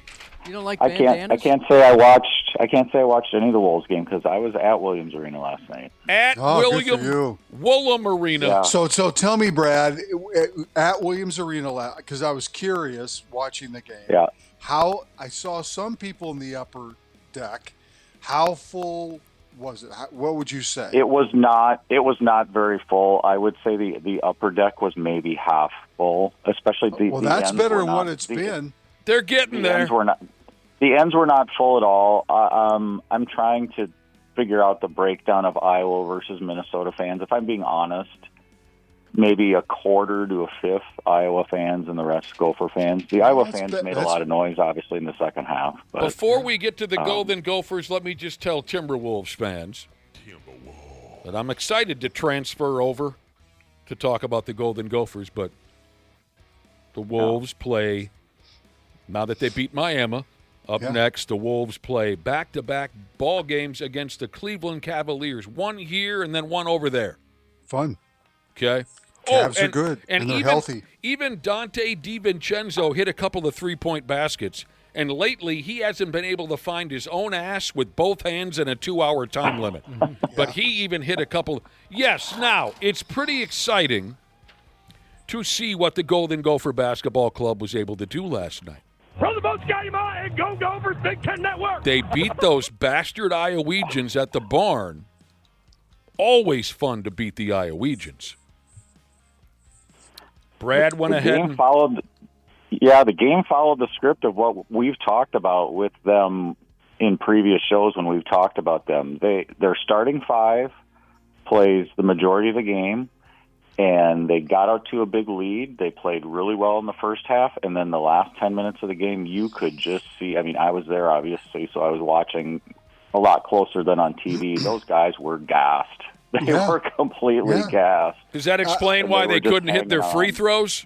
Well, no, they were 75% last They made night. it. That's they better made than a what they've decent been. amount. Yeah. Crocker Johnson missed a couple big ones. That's Here's how the he deal. stood out, But he hit a monster three last night. He did. It was just huge. So They beat the Iowegians by 3. They should have won by 7 or 8, but like every other Golden Gopher basketball team over the last 15 years or so, they struggle at the free throw line. I'm surprised that it was 75%. That's very good for a Golden Gopher basketball team. They went to the line 26 times in the second half. So, and again, I think early in the year, the times I've watched them, they chucked up a lot of threes. They didn't do that much last night. They took the ball to the basket a lot and drew a lot of fouls. And, I think that's the way they've got to play. I mean, they don't have necessarily, that three-point shooter they can count on every night. And so they did what they needed to do last night, and they did it pretty well for about 35 minutes of the game. they were in the double bonus with 11 minutes left in the game. So when you can get to the double bonus by that point, you're in really good shape. And shooting threes, it's better to get to the basket and get the fouls than to rely on the three-point shot when you're in the double bonus. So they did a lot of things well. Langston Reynolds, it's the first time I've really watched him closely. Good player. Does a lot of nice things for them. That's the second. Their starting five. Their starting five is nice. I mean, they've got a nice starting five. It's just that you can tell that Nico doesn't want to go to the bench, and there's a major drop off there. But you got to give the coaching staff a lot of credit. Like I said, the times I watched them in the non-conference, they chucked up more threes than I thought they should. But last night they had a nice game plan, and they stuck to it. The players stuck to it. They only had 10 turnovers. So, it was a nice win. That's the second-ranked club that the Golden Gophers have defeated this season, the other being Indiana. But as we discussed a couple of weeks ago, they're more of a football school there in Indiana. They're not really known for their basketball at the University of Indiana. Next up, kind of an odd setup here. The U of M plays at home Friday night against the Southern, the University of Southern California. A Friday night. And then they've got Wisconsin at home after that. So these are some fun matchups here. Yeah, if they're unbeaten at home too. They're 9-0 at home, If they can win the next couple home games, I know we're asking a little bit here at this point, but they'd be 5-1 in the Big Ten if they win those 2 games. Got a text And then message here, Brad, that says, you got to start thinking about the tournament. Frig, it's almost tournament time, Brad. Settle down, Brad. Yeah, you're getting Well, ahead of I'm yourself just now. saying. I'm saying if they, all I'm saying is Settle if they win the next 2 home games, if they win the next 2 home games and they're 5-1, I mean, Settle you down, gotta start Brad. thinking about it a little bit. Josh, these are the earliest symptoms of March Madness we've ever seen. We just started Settle down. 2026. They've got 5 players and 2 guys that come off the bench to play 10 minutes each. Come on. I'm not worried about it. I know. Brad, you're right. Let's start talking about the tournament. Here's a text message that says, start sculpting the Nico statue now. Their biggest key out is they got to keep those 5 guys healthy. If they don't keep those 5 guys healthy, they're not going to go anywhere. But if they've already lost 5 guys healthy, it's exciting. They've already lost 2 starters to injuries this year Right. that are not coming back. So if you had those 2 guys in the mix, then I think you can have that honest conversation about having potential to make the tournament. I just don't see how you can do that when you're relying on just 5+ guys. I just don't see how that is even, considering the Big Ten schedule and how brutal it is and everything else. That's a real big ask to make. I will say this: they play hard, they play smart, they don't try to hurt themselves, and they're frickin' gutty. I love And the they Jalen play Crocker Johnson. The He F is- word. Yes. Watch it. They play defense. If you're watching Yes. the Wolves game and you're sick of not watching them play defense, turn over and watch one of Yeah, these. they hustle. Angry Minnesota sports fan Jesus texted in to say, I'll have one of whatever Brad is having this morning. He gets caught up in the excitement, Brad does. He starts talking about the tournament. I just said if they win their next 2 home games. I understand. If I win the lottery once and then I win it a second time, there's a chance I might be able to retire someday. Now, this is a hell of a deal. A little something. Here's a little something that has Golden Gopher basketball fans irritated.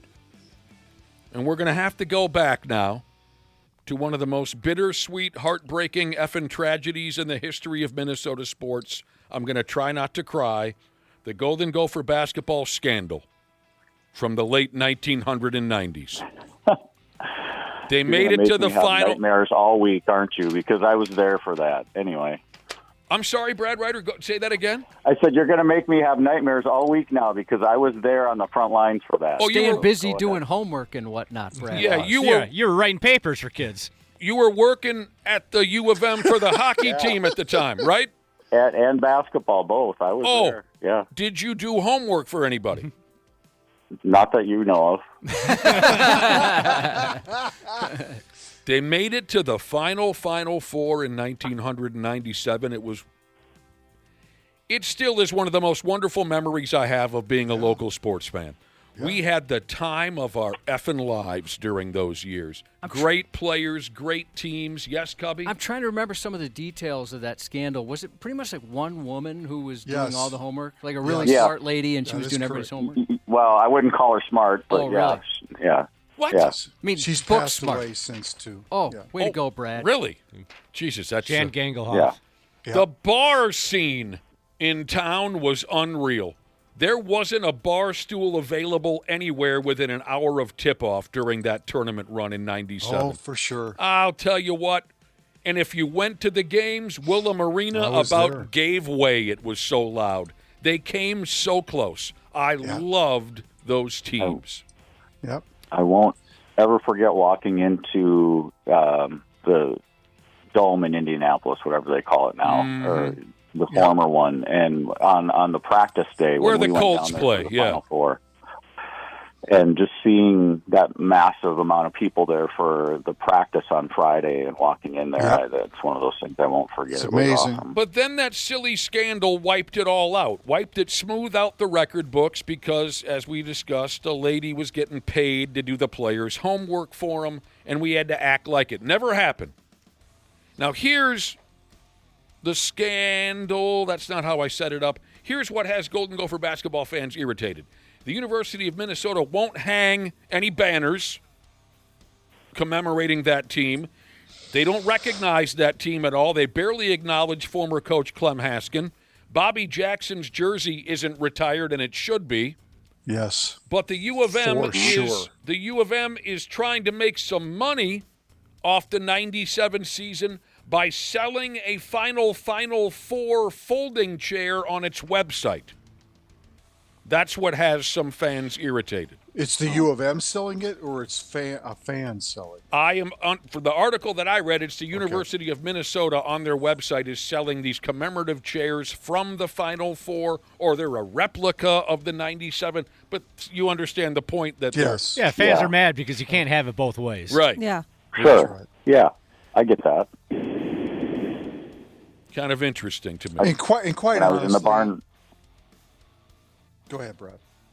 Oh, I was going to say, when I was in the barn last night, too, I happened to look up and I was looking at the banners, and I had that same thought. I'm like, that's just a shame because there's a big gap there where there's no banners.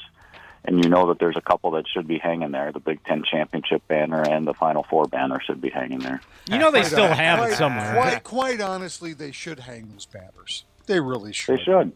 Yeah. I mean, come on. Yeah. It's just ridiculous. So, there you go.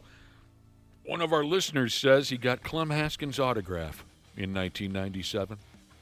I loved Clem. Clem's wife just passed away. Really? Yeah. Within the last month. Week. Yeah. Last week, I think. His son, Brent, who I went to high school with. Yeah, he passed away, too. Passed a number of years ago. I loved Clem Haskins so much. If I could do it all over again, Cubby, I would have hugged him when I had the chance. You had an opportunity, huh? Yeah. He was great. I worked with Clem, did a Gopher basketball show with Clem. I just, fun to talk to, great stories, a good guy, loved his basketball team, loved the University of Minnesota, really did. He gave a lot of time and effort to that program, and it's a shame how things turned out because he deserves a better fate in Minnesota than what happened. He really does. You'd be hard pressed to find a coach in Minnesota history the last 40 to 50 years that was, and you can speak to this for what I'm going to say, that was more respected and liked at the same time by the media. Yeah. Yes. Locally, yeah. If I could do it all over again, I would have hugged him when I had the chance. You know what he ended up doing? I'm looking at his Wikipedia page after he got done coaching. He went home and farmed. Yeah. He became a cattle. He was raising cattle. Raising cattle, those lucky cattle that get to see Clem every day. Giving him hugs. Not passing on a hug opportunity. Here he is, medical device Jesus. He says, the Ann Arbor Astros cheated the game of football, and that's J.J. McCarthy's old team, the Ann Arbor Astros, who cheated at football, and they got a slap on the wrist. The Golden Gopher...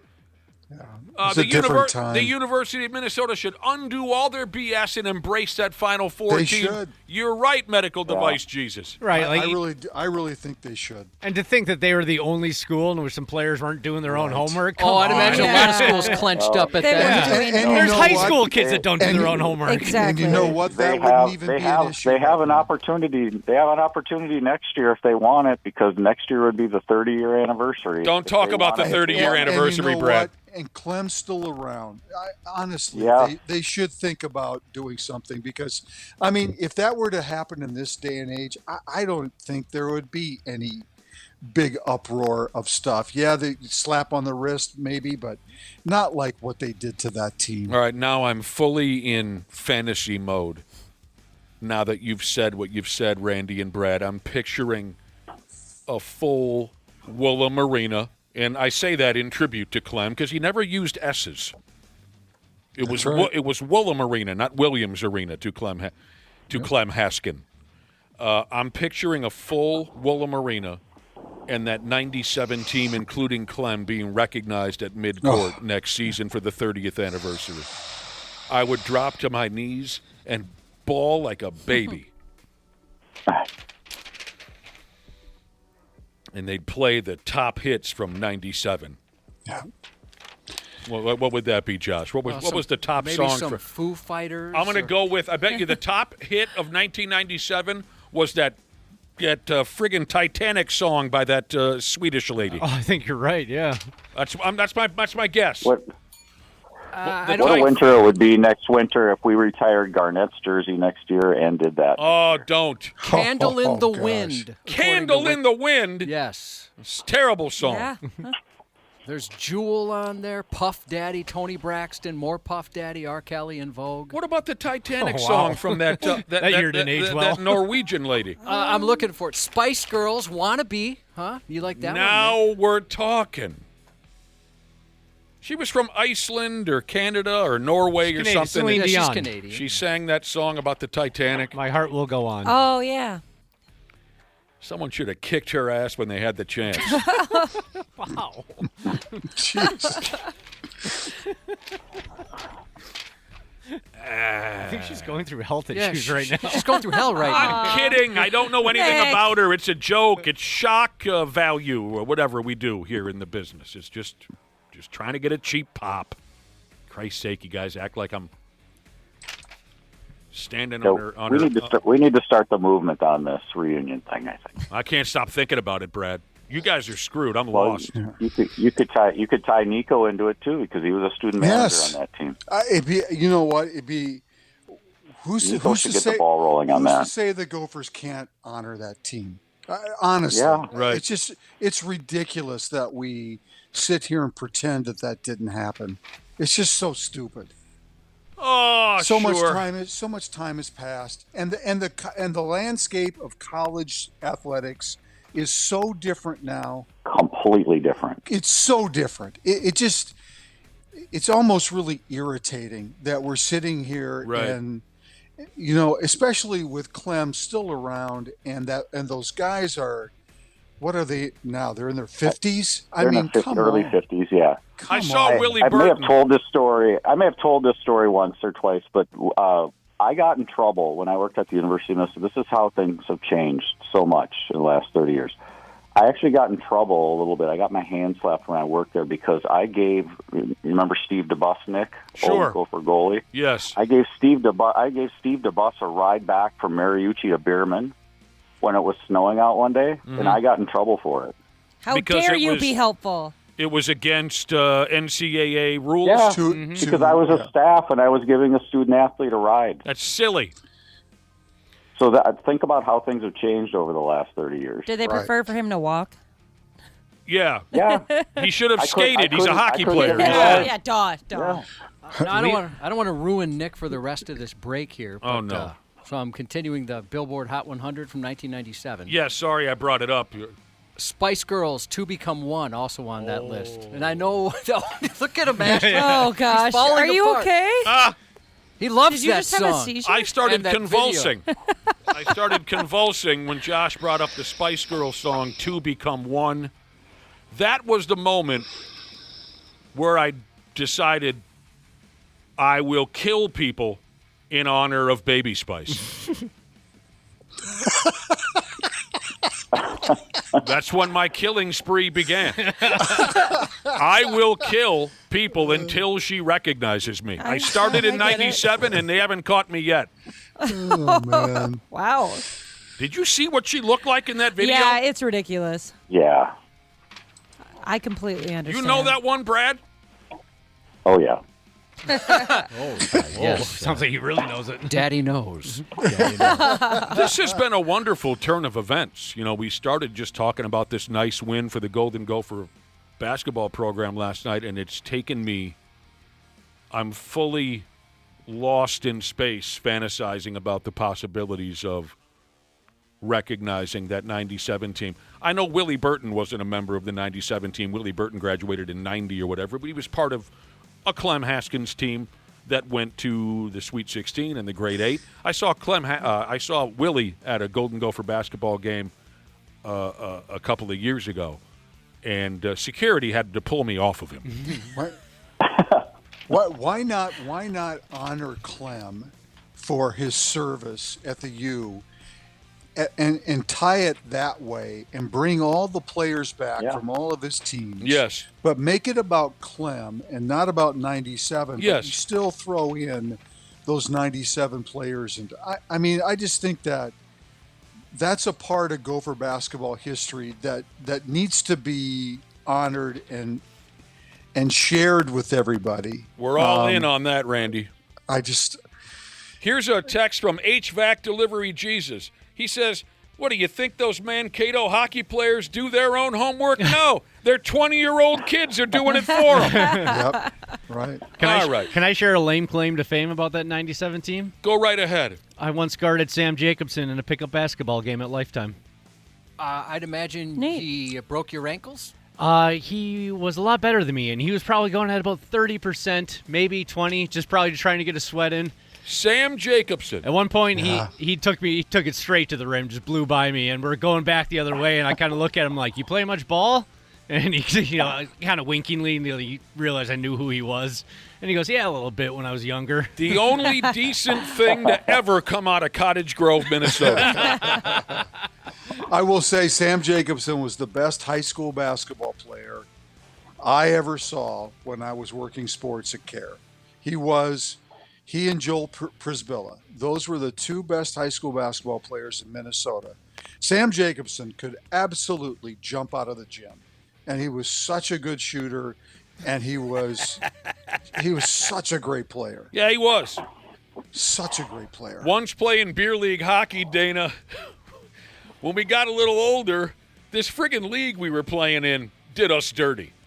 Right when we got old, they started allowing these D1 and D2 college players to join our friggin' beer league. Oh, that ain't right. Right? So we're taking the ice against these 20-year-olds, and some kid came in down the ice on me. I was playing defense and just undressed the balls off of me. Went onto our goalie, Vinny, and just went peanut butter drawer. Went to underwear drawer where Mama keeps the peanut butter. My head was spinning. The kid passed me and deked me so easily. I went back to the bench, and one of my teammates says, yeah, Borny, don't feel so bad. That kid just got drafted in the 3rd round by the Montreal Canadiens. Yeah, what the And I found myself screaming. Every time the kid skated past me, I'm on the bench, I was screaming at him, what the hell are you doing here? Get the hell out of here. While we're on the topic of hockey, it's time for our Minnesota Wild update brought to you by Luther Kia of Bloomington. Yeah, that's right, a Minnesota Wild update. Are the Wild ever going to come home? You gotta wait till this weekend for that. Tomorrow is that night. Junior tournament over yet? They're done with that, Brad. Tomorrow night, the Pigs play at the totally and completely unnecessary Seattle Kraken. I did see a story going around, and we kind of hinted at this a couple weeks ago. I did see a story going around about one more big trade possibly coming from GM Bill Guerin, Sidney Crosby. Oh, that'd be cool. Kind of surreal. One more big trade coming out of Bill Guerin's office, Sidney Crosby. Yeah, he ain't. Why not? Go all in. But he doesn't have it anymore. I'm kidding. I'm sure he's fine. Probably wouldn't have to give up. I'm kidding. I'm sure he's just fine. That would be unbelievable. Absolutely unbelievable if the Pigs could land Sidney. Just his impact in the locker room would be amazing, dude. Yeah. You got all these young guys who are just starting to blossom as great players. Imagine his impact with all those guys. It's kind of like what Flower did for this organization when he was here. It's just having a guy like that around that just, it just makes it means a lot. That would be incredible. If you they think got the second most points in the NHL, go all in. Let's go for it. What about second most points? We got the second most points in the NHL. Who has the second most points in the NHL? Wild. Oh, I thought you were talking about Sidney Crosby. No. No, the Wild. If you think this town is already masturbating over and over again at the potential of this current roster, imagine if they made a trade for someone like Sid Crosby. Just as long as you didn't give up, something that would haunt you down the road. Well, of course. That's the key. And you know what? The Pigs play at the completely unnecessary Seattle Kraken tomorrow night. We didn't get a chance to talk to Marcus today because he's out on the West Coast. So there's not a ton to cover here. But while we are talking hockey, and we can wrap up our update with this, I just heard this friggin' story again. It's one of my favorites. And I know what you're saying, again, with the old stories. But, we were talking about Golden Gopher basketball team, the 97 team that went to the Final Four, the atmosphere at the bars, the atmosphere at Willem Arena was unreal. I just heard this old story again. I really do think that the atmosphere at Willem Arena back during those years was comparable to the old North Star playoff games. Oh, for sure. Where there were nights there were nights at Met Center where you weren't entirely sure you were going to make it out of there alive. and I just heard this old story again. And of course, it's been tweaked over the years. I can't promise you, full legitimate details here. I think the first time I heard the story was from former North Star all-time good guy Tom Reed, still calling Pigs games on the radio, by the way. But anyways, it was the mid-'80s. The Blackhawks and North Stars were playing each other in the playoffs like they always did back then. A Chicago radio guy was live on air doing a pre-game setup for the Hawks Stars playoff game. And apparently a North Stars fan walking nearby recognized him as the Blackhawks radio guy. And supposedly, if you were listening to his broadcast that night, there was a brief commotion and an interruption as the radio guy was talking stats and whatnot. And then the radio guy said, well, it must be the playoffs, and I must be in Minnesota because a fan just threw a full beer up into our broadcast booth and hit me in the head with it. Man, do I miss those days. That was affordable in the 80s. 2025, you're not going to throw a $17 beer up in there. All right, is this for real? Jim Harbaugh's brother, Draymond. What the hell is his first name? John. John Harbaugh has been fired from his gig. How crazy is that? As head coach of the Baltimore Ravens. 18 years he coached that ball club. That's crazy. Wow. I was reading a lot of things, though, yesterday, and it sounds like, from what I was reading, that he's lost some players, lost the locker room a little bit, including Lamar Jackson. It's not a mutual decision, but it sounds like that there was some discussion about, how he would be able to stay in Baltimore, and he would have to dismantle some of his coaching staff in order to do that, and he absolutely did not want to do that. So 18 years he put in in Baltimore. But the kicker feels He'll even have worse a job now. if he wants it. I'm glad he'll end up with the Giants. Oh yeah, You wait and see. They said he has like 7 interviews already lined up. Yeah, he'll end up with the Giants. All right, fair enough.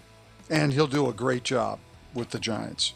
Former NFL ballplayer Matt Khalil is suing his ex-wife.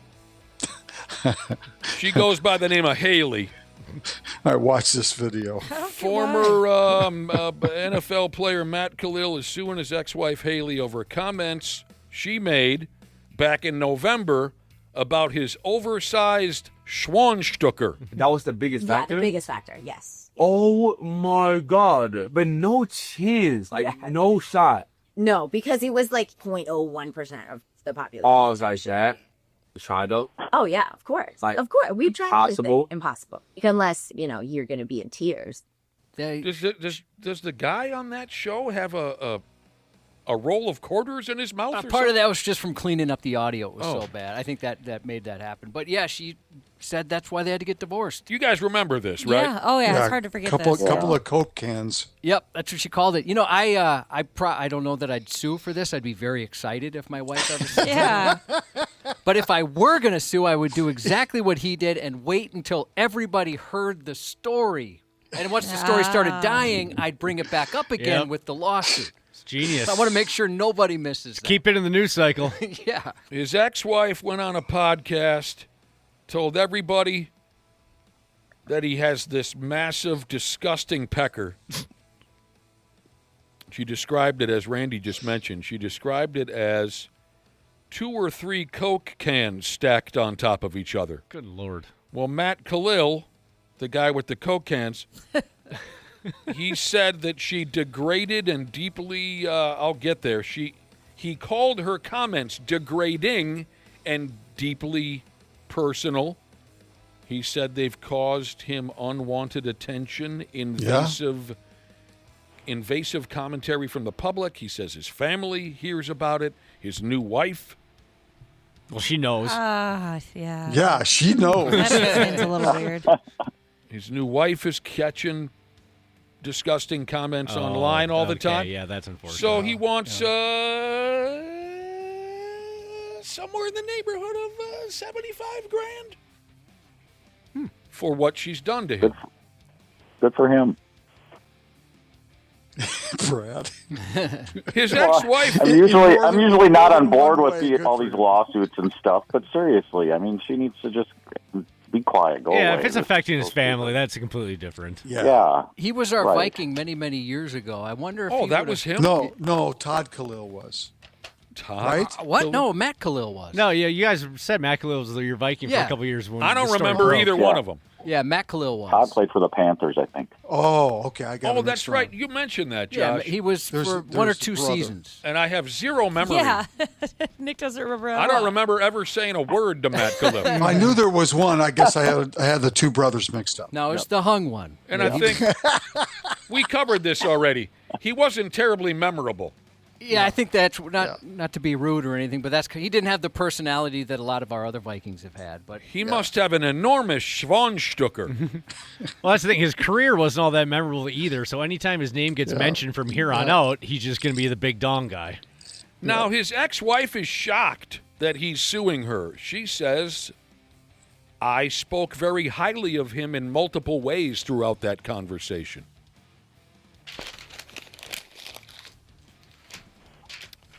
I might be, I guess. She probably thought, hey, I'm complimenting the guy. Yeah, I wouldn't think that I would end up being sued unless there was like really bad blood between us. Yeah, I mean, if my ex-wife went on a podcast and said that, she would be lying massively, but I would still take it. I'd still take it. What did you say, Ashley? Exactly? What do you mean? What you just said. How did I forget so fast? It happened. I was focused, actually, because I was focused on what I was going to say to Dana, so it just completely escaped my head. You said something. Forget Jeez, it. am I feeling okay? But I don't know. I was going to say to Dana, I mean, did your ex-wife, was she mad at you at all for telling, the Twin Cities that she had a boob job? Immediately after you got divorced? No, I don't think she was upset about that. Yeah. I remember now, Ashley. All right, what was it? You said you are also surprised that the husband would sue the wife over something like this unless there was bad blood. Yeah, yep. I bet there was some blood. According to her, yeah. Oh. Tears for ouchie. sure. Blood, sweat, and tears. All of the above. Yeah. I didn't know there'd be. How can you have that much blood from what we've heard? Yeah, I'd put it in my prenup. If I could go back, I'd put it in my prenup that if my wife and I ever got divorced, she had to say that was why. I can't imagine throwing a lawsuit out. Ashley's saying there were very likely some tears. Well, she even mentioned that. Oh, she did? Yeah, at the end She of the did. clip. Oh, Yeah. I said Bring that, you to yeah. tears. I missed what she said.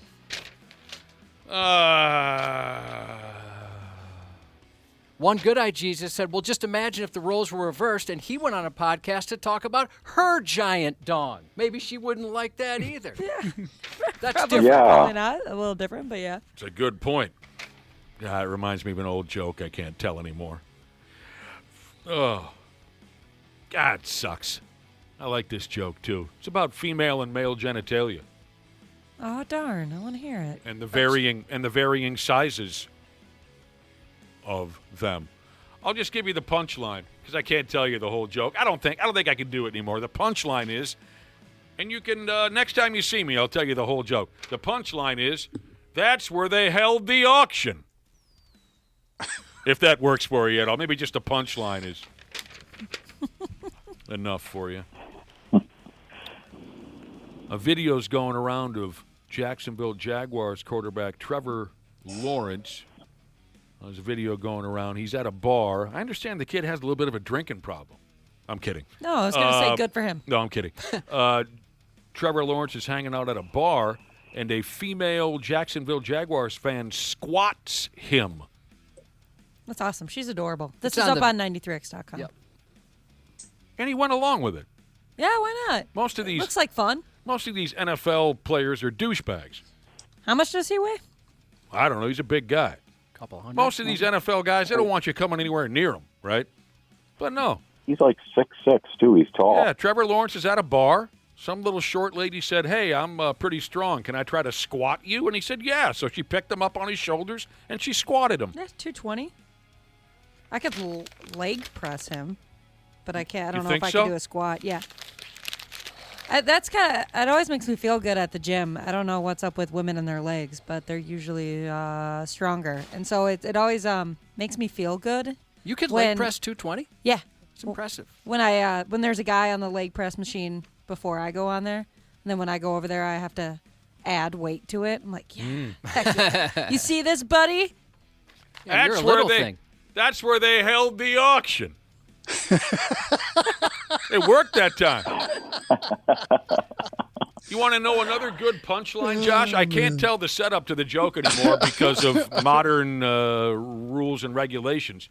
But maybe, again, I'll just try this out. Maybe the punchline is all you need. This is the punchline to another one of my favorite jokes. And then the cat run in the room, and, Doc, we got a whole new ball game. Other people are texting in punchlines. What do they got? This is from Superfat7XL Jesus. He says, that's not a flashlight. That's my father-in-law. What? I love it. I love this game. Just the punchline. And just see if it works. That's a great one. How about this? If you can find my car, we can drive out of here. Yeah. Well, we're just trying it out, Randy. It's a new bit. You got anything? It's a brand new bit. I haven't heard your entry into the game. Oh, I'm not even going to try. Wash your damn hands because I want a cheese sandwich. Oh, see, that one we can tell. Yeah, that one was a good one. Yeah, that one we can tell. That's a true story. I want to hear it. That one. Josh and I went into a cafe one day, and we saw a sign, a little wax board where they advertised their specials, and the sign said, hand jobs $10, cheese sandwich $5. And we sat down, and the waitress walked over and said, what can I get you? And Josh said, are you the one who dishes out the hand jobs? And she said, yeah. And Josh said, well, wash your hands, make me a cheese sandwich. Can picture Josh saying that. Yeah. That's about all that's going on, as far as I can tell. 13. No, that's not the punchline. Yeah. 14. Oh, these are coming in so fast. I know. There's one that says, and that was the second time I got crabs. Oh! I like this game. Let's try to play this the rest of the day. It's called Just the Punchline. All you have to do is text in the punchline to one of your favorite jokes, and we'll see if we can have some fun with it. The Aristocrats. Oh, that's so good. Yeah. We saw the late, great Gilbert Gottfried tell that joke in person. Oh, that must have been so cool. Oh, it was, and he tells it so well. Oh, I've seen it on video, but to see it in person, that's incredible. Randy Shaver, you want another punchline? Sure. Brad Ryder? Sure. It's $20, just like downtown.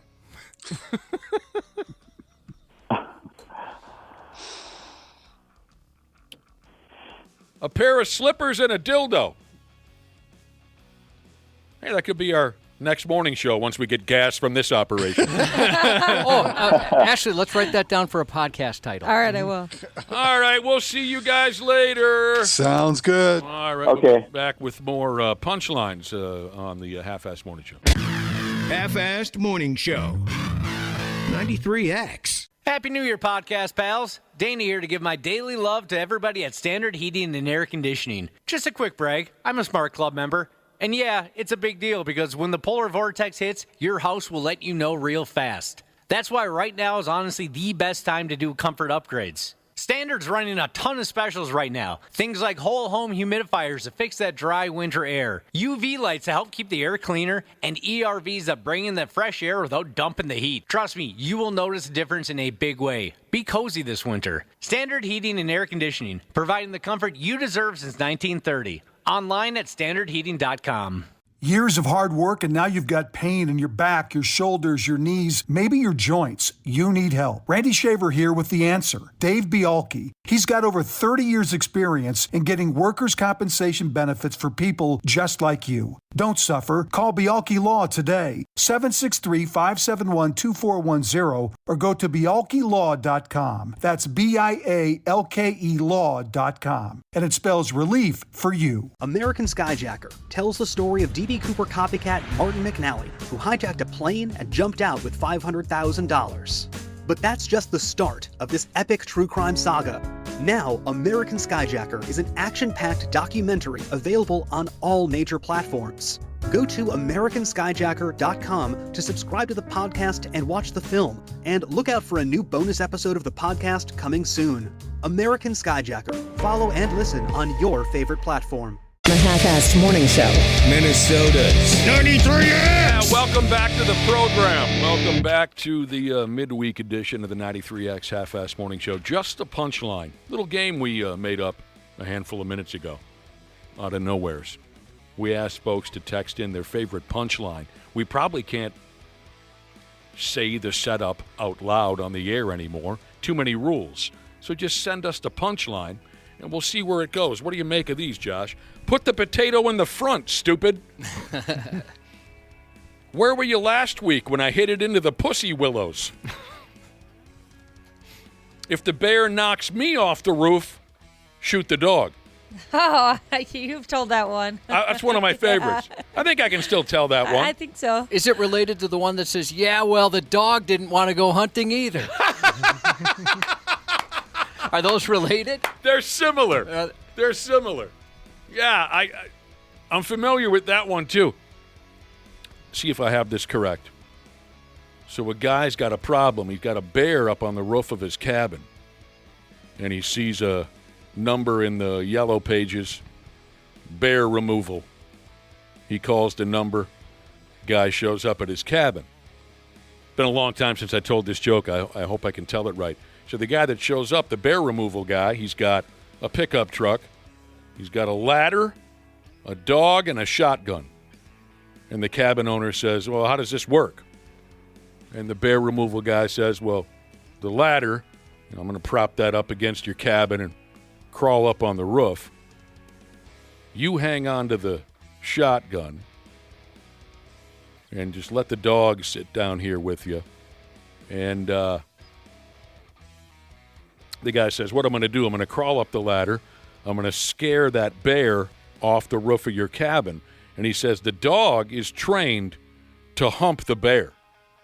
So once that bear hits the ground, that dog will hump the bear, and it'll freak the bear out, and the bear will run away and never come back. And the cabin owner says, well, what's the shotgun for? And the guy says, if I come off the roof, shoot the dog.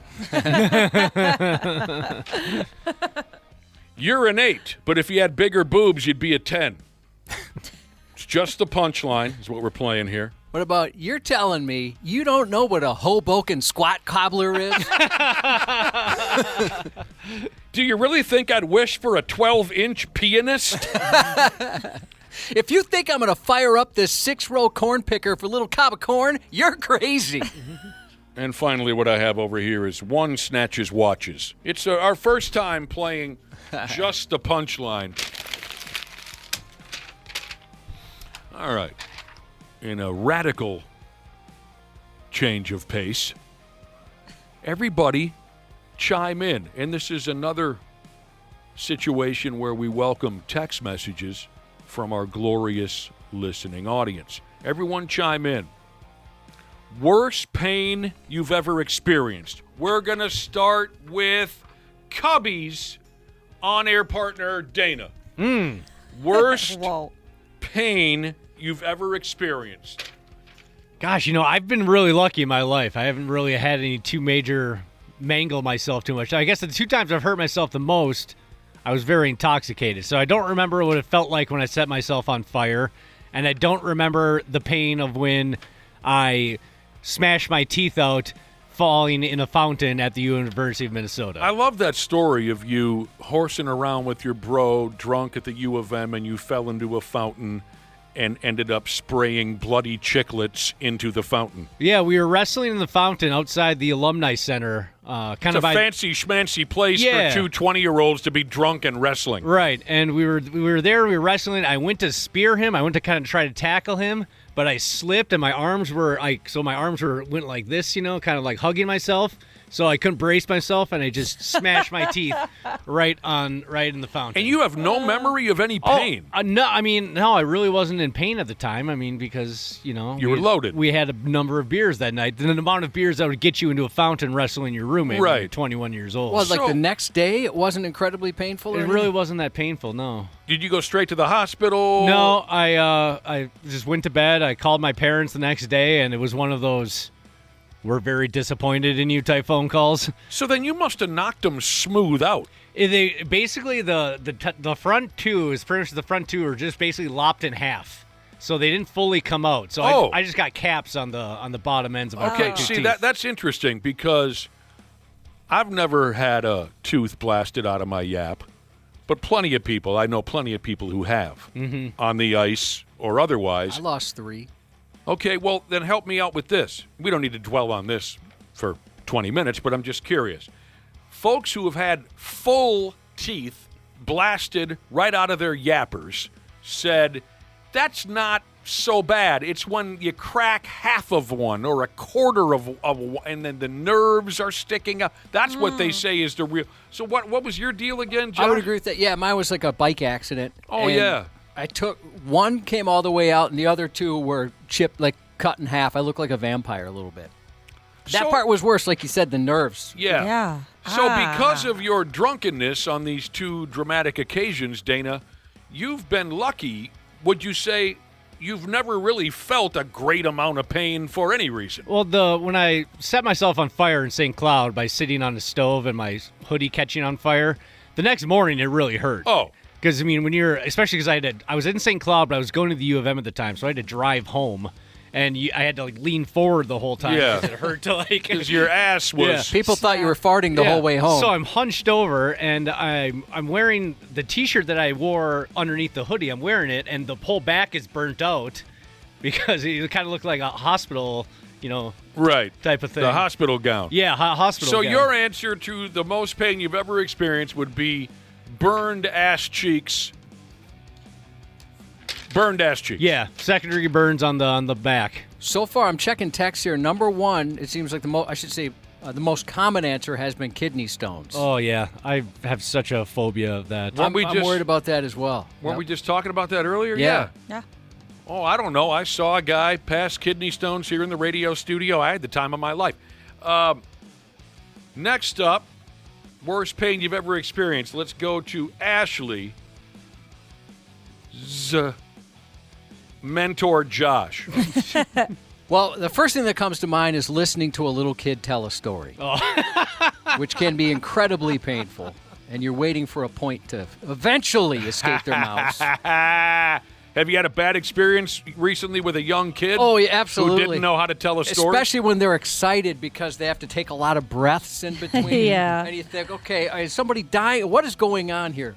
That's the first thing that comes to mind. But as far as physical pain goes, it was easily falling down a gravel hill using my face, knees, and hands to stop myself. A very steep hill. What made you fall down a gravel Skateboarding. I got into that death wobble. Oh, yeah. My trucks weren't tight enough. And it was just freshly graveled or whatever you call it. Scary. And you just kept rolling? Oh, no. I sliding. Sliding. Oh, sliding. Yeah, okay. it was terrible. A paved road came to an end? No, it just was a hill that I kept going down. I mean, it seemed like I was never stopping. Oh, I guess I'm picturing something completely different when you say a gravel road. Obviously, you can't skateboard on a gravel road. Yeah, it was just like whatever, when they, I don't know what it's called. Yeah. They put the new little rocks on. Right. And so, I still have scars. I mean, I had no skin left, basically, on certain parts of my body. That was incredibly painful. Over half of us here in America think we've at least experienced an 8 on a scale of 1 to 10 pain level. Would you say, how would you grade that gravel experience? Well, I mean, for me, it was up there. It was the most pain I'd ever felt. But, you hear so many stories about varying injuries that I could never put it at an 8. Like the kidney stone, people are coming in, or I was reading a book the other day, and they were talking about how much it hurts to get shot, stuff like that. Oh. So or having something cut off, I can't imagine. So, Ashley, most folks probably would assume, if they haven't already heard your story, that maybe the most pain you've ever felt was when you pushed out that baby. But if I remember correctly, you had kind of a easy time, drugs were in your system kind of a thing? Yeah, I mean, the pain that I felt before I got an epidural, that was pretty bad, but I would say the worst pain was during that whole process, but it would be a cervical check.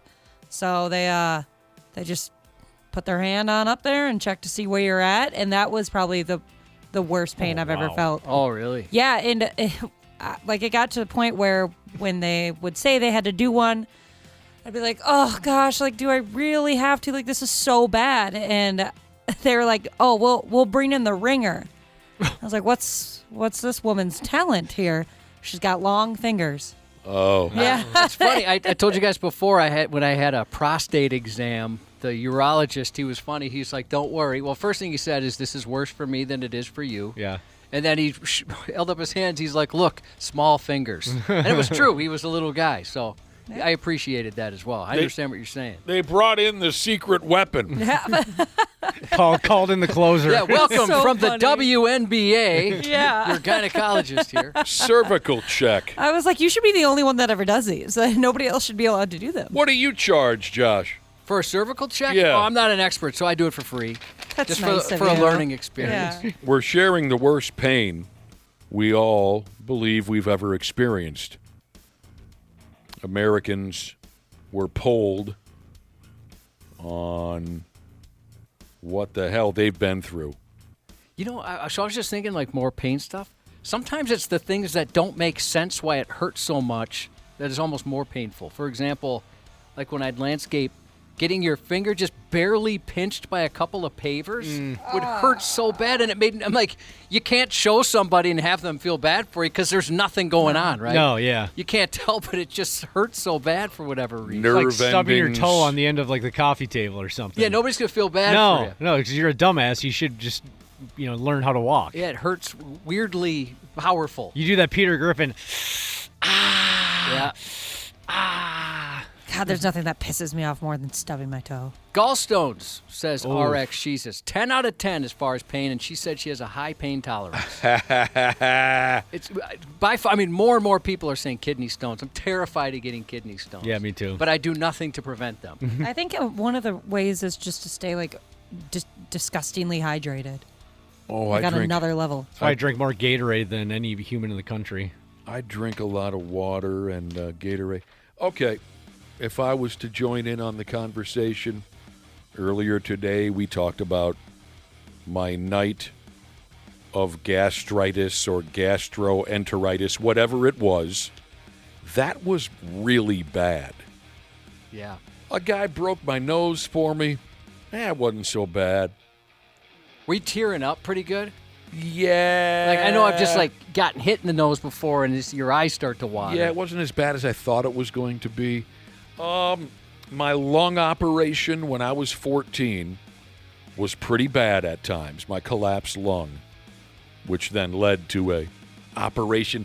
That probably was the most pain I ever felt. But you know what? I'm not going to eliminate gout from the conversation. That's come in a few times via text here. When I caught gout, before I knew what to do about it, ooh-wee, can that humble a pimp. Unless I'm forgetting something. I would choose one of those options for you, Cubby. Here's another example of something that hurts, and it just doesn't seem like it should be that bad. Steelers fan Jesus did it this morning, walked into the hitch of his truck. Yeah, I've walked into a hitch before, and it catches you right there on your shin. Oh, my God, that hurts. I thought of another one, getting tased. I was surprised how much that hurt. It was so invasive.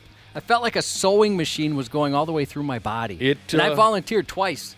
Which is one of the dumbest things. Went back and did it again. Well, because you forget. It was one of those things where it was so powerful, and then once it was over, there was nothing. As if nothing. There's no residual pain, at least in my experience. Just in the moment pain? Yeah, so I kind of forgot. And it was fun because I got to tell the cop, F you, right? And because he's telling me, hey, let me know when you're ready, and that's the way I alerted him. And again, why did you volunteer for this? Because no one else did. This was part of the Citizens Academy I was talking about yesterday. Yesterday at this time, we talked about your adventures at the Citizens Academy. And I didn't want to let the cops down because I could tell they really wanted to tase somebody, giving a demonstration of how safe it is and, how effective it is.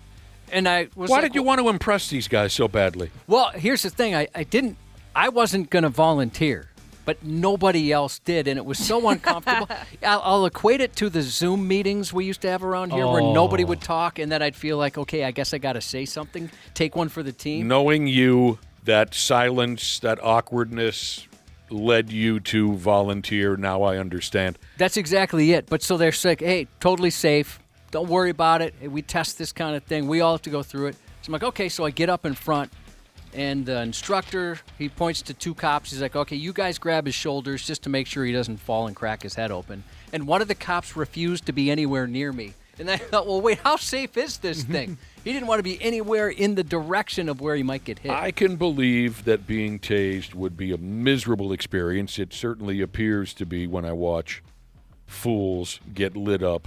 Unless you're on cop television shows. Yeah, unless you're on like Angel Dust or something where they feel no pain. Oh, that was very remember that invasive. naked guy? Remember the naked guy on video a few years ago? Ass naked and pouring sweat. Oh, he was so sweaty, and it wasn't even that hot outside.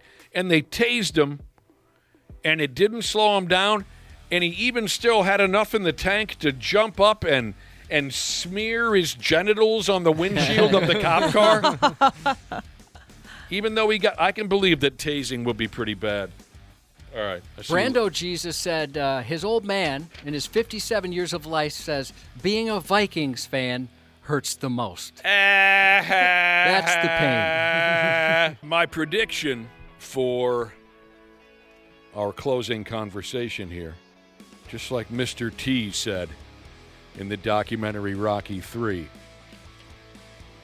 Prediction? Pain. That's what we've been talking about here over the last few minutes. The worst pain you ever felt. A lot of text messages came in from our outstanding listening audience on the worst pain they ever felt. Earlier when we were talking personally about our most painful experiences, I forgot about my testicular torsion. Oh. That was pretty bad.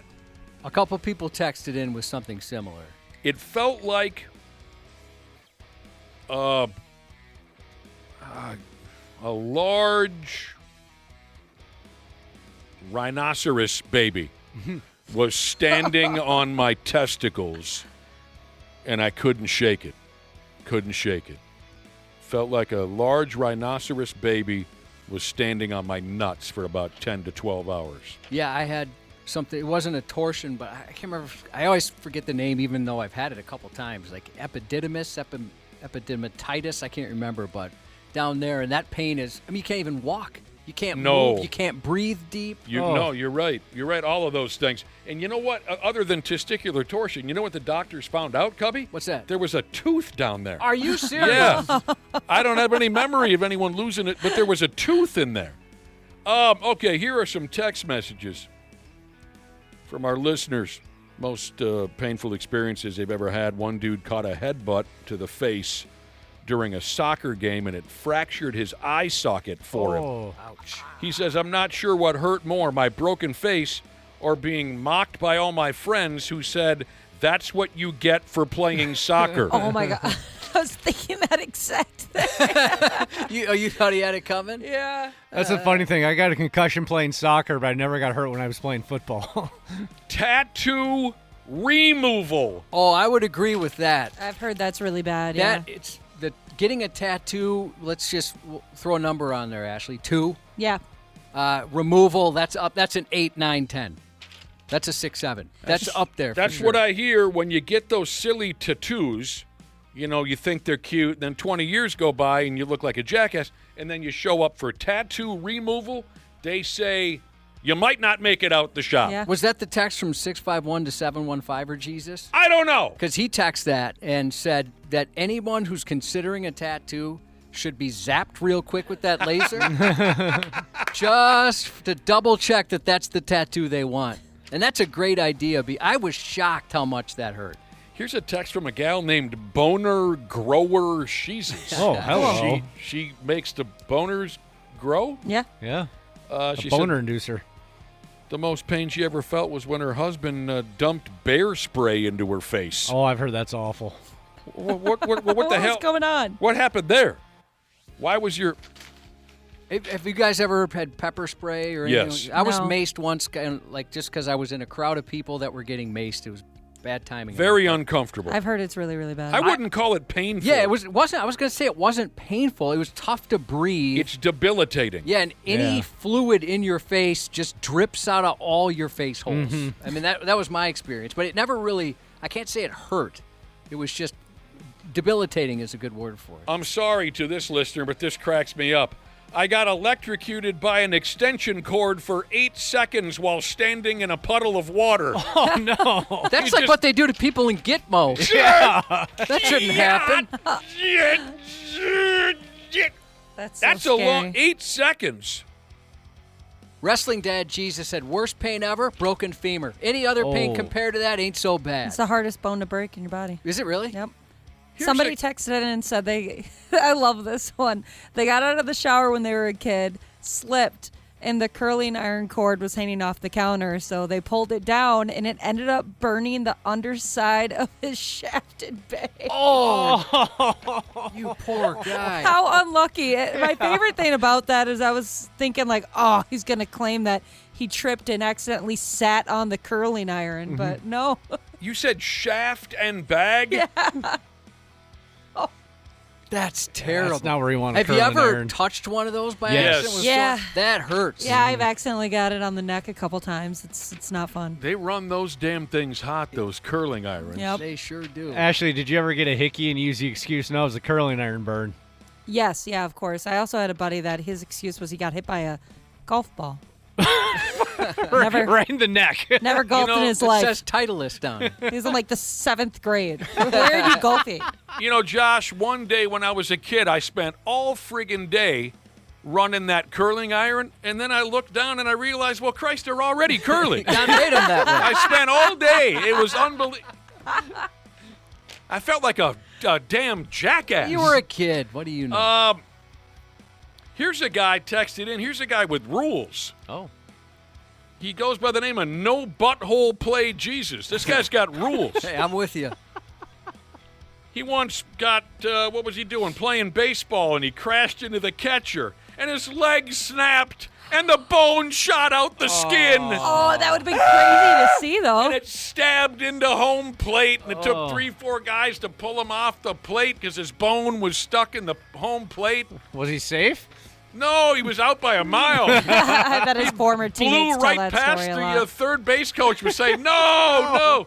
You're going to break your leg. It's going to be a compound fracture. Another listener texted in, Josh, and said, we're talking about the worst pain we've ever experienced. It just happened to me, he says. Oh, God, paper cut. Those can be stingy. He got a paper cut. This person was being transferred from a gurney to a hospital bed, and the nurse accidentally stepped on the catheter, which was way, quote, up my pee hole. That made me shiver.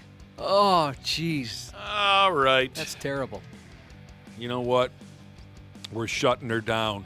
Appreciate you listening. What do we got to do before we go? Just let everybody know if you missed any part of the show, you can check out the podcast at 93x.com. Wait. I'm trying to save your butt here. Oh. Is there anything else you'd like to say before we go? Oh, I guess, yeah. Again, I would like to wish my wife a happy birthday. You're welcome. She's in school now, so she won't hear it, but she heard the first one. She was very appreciative. God, how old is she? 41. And she's still in school. You said she's in school. Like, is she getting a doctorate? She is currently educating the minds of America's youth on National Pass Gas I was waiting for the state troopers to show up here. She's in school right now, my wife, he says. That's unnerving. Yes. Happy birthday, Amber. Happy birthday, Yeah, happy Mrs. birthday. Wessel. Yep. Half-assed morning show 93X.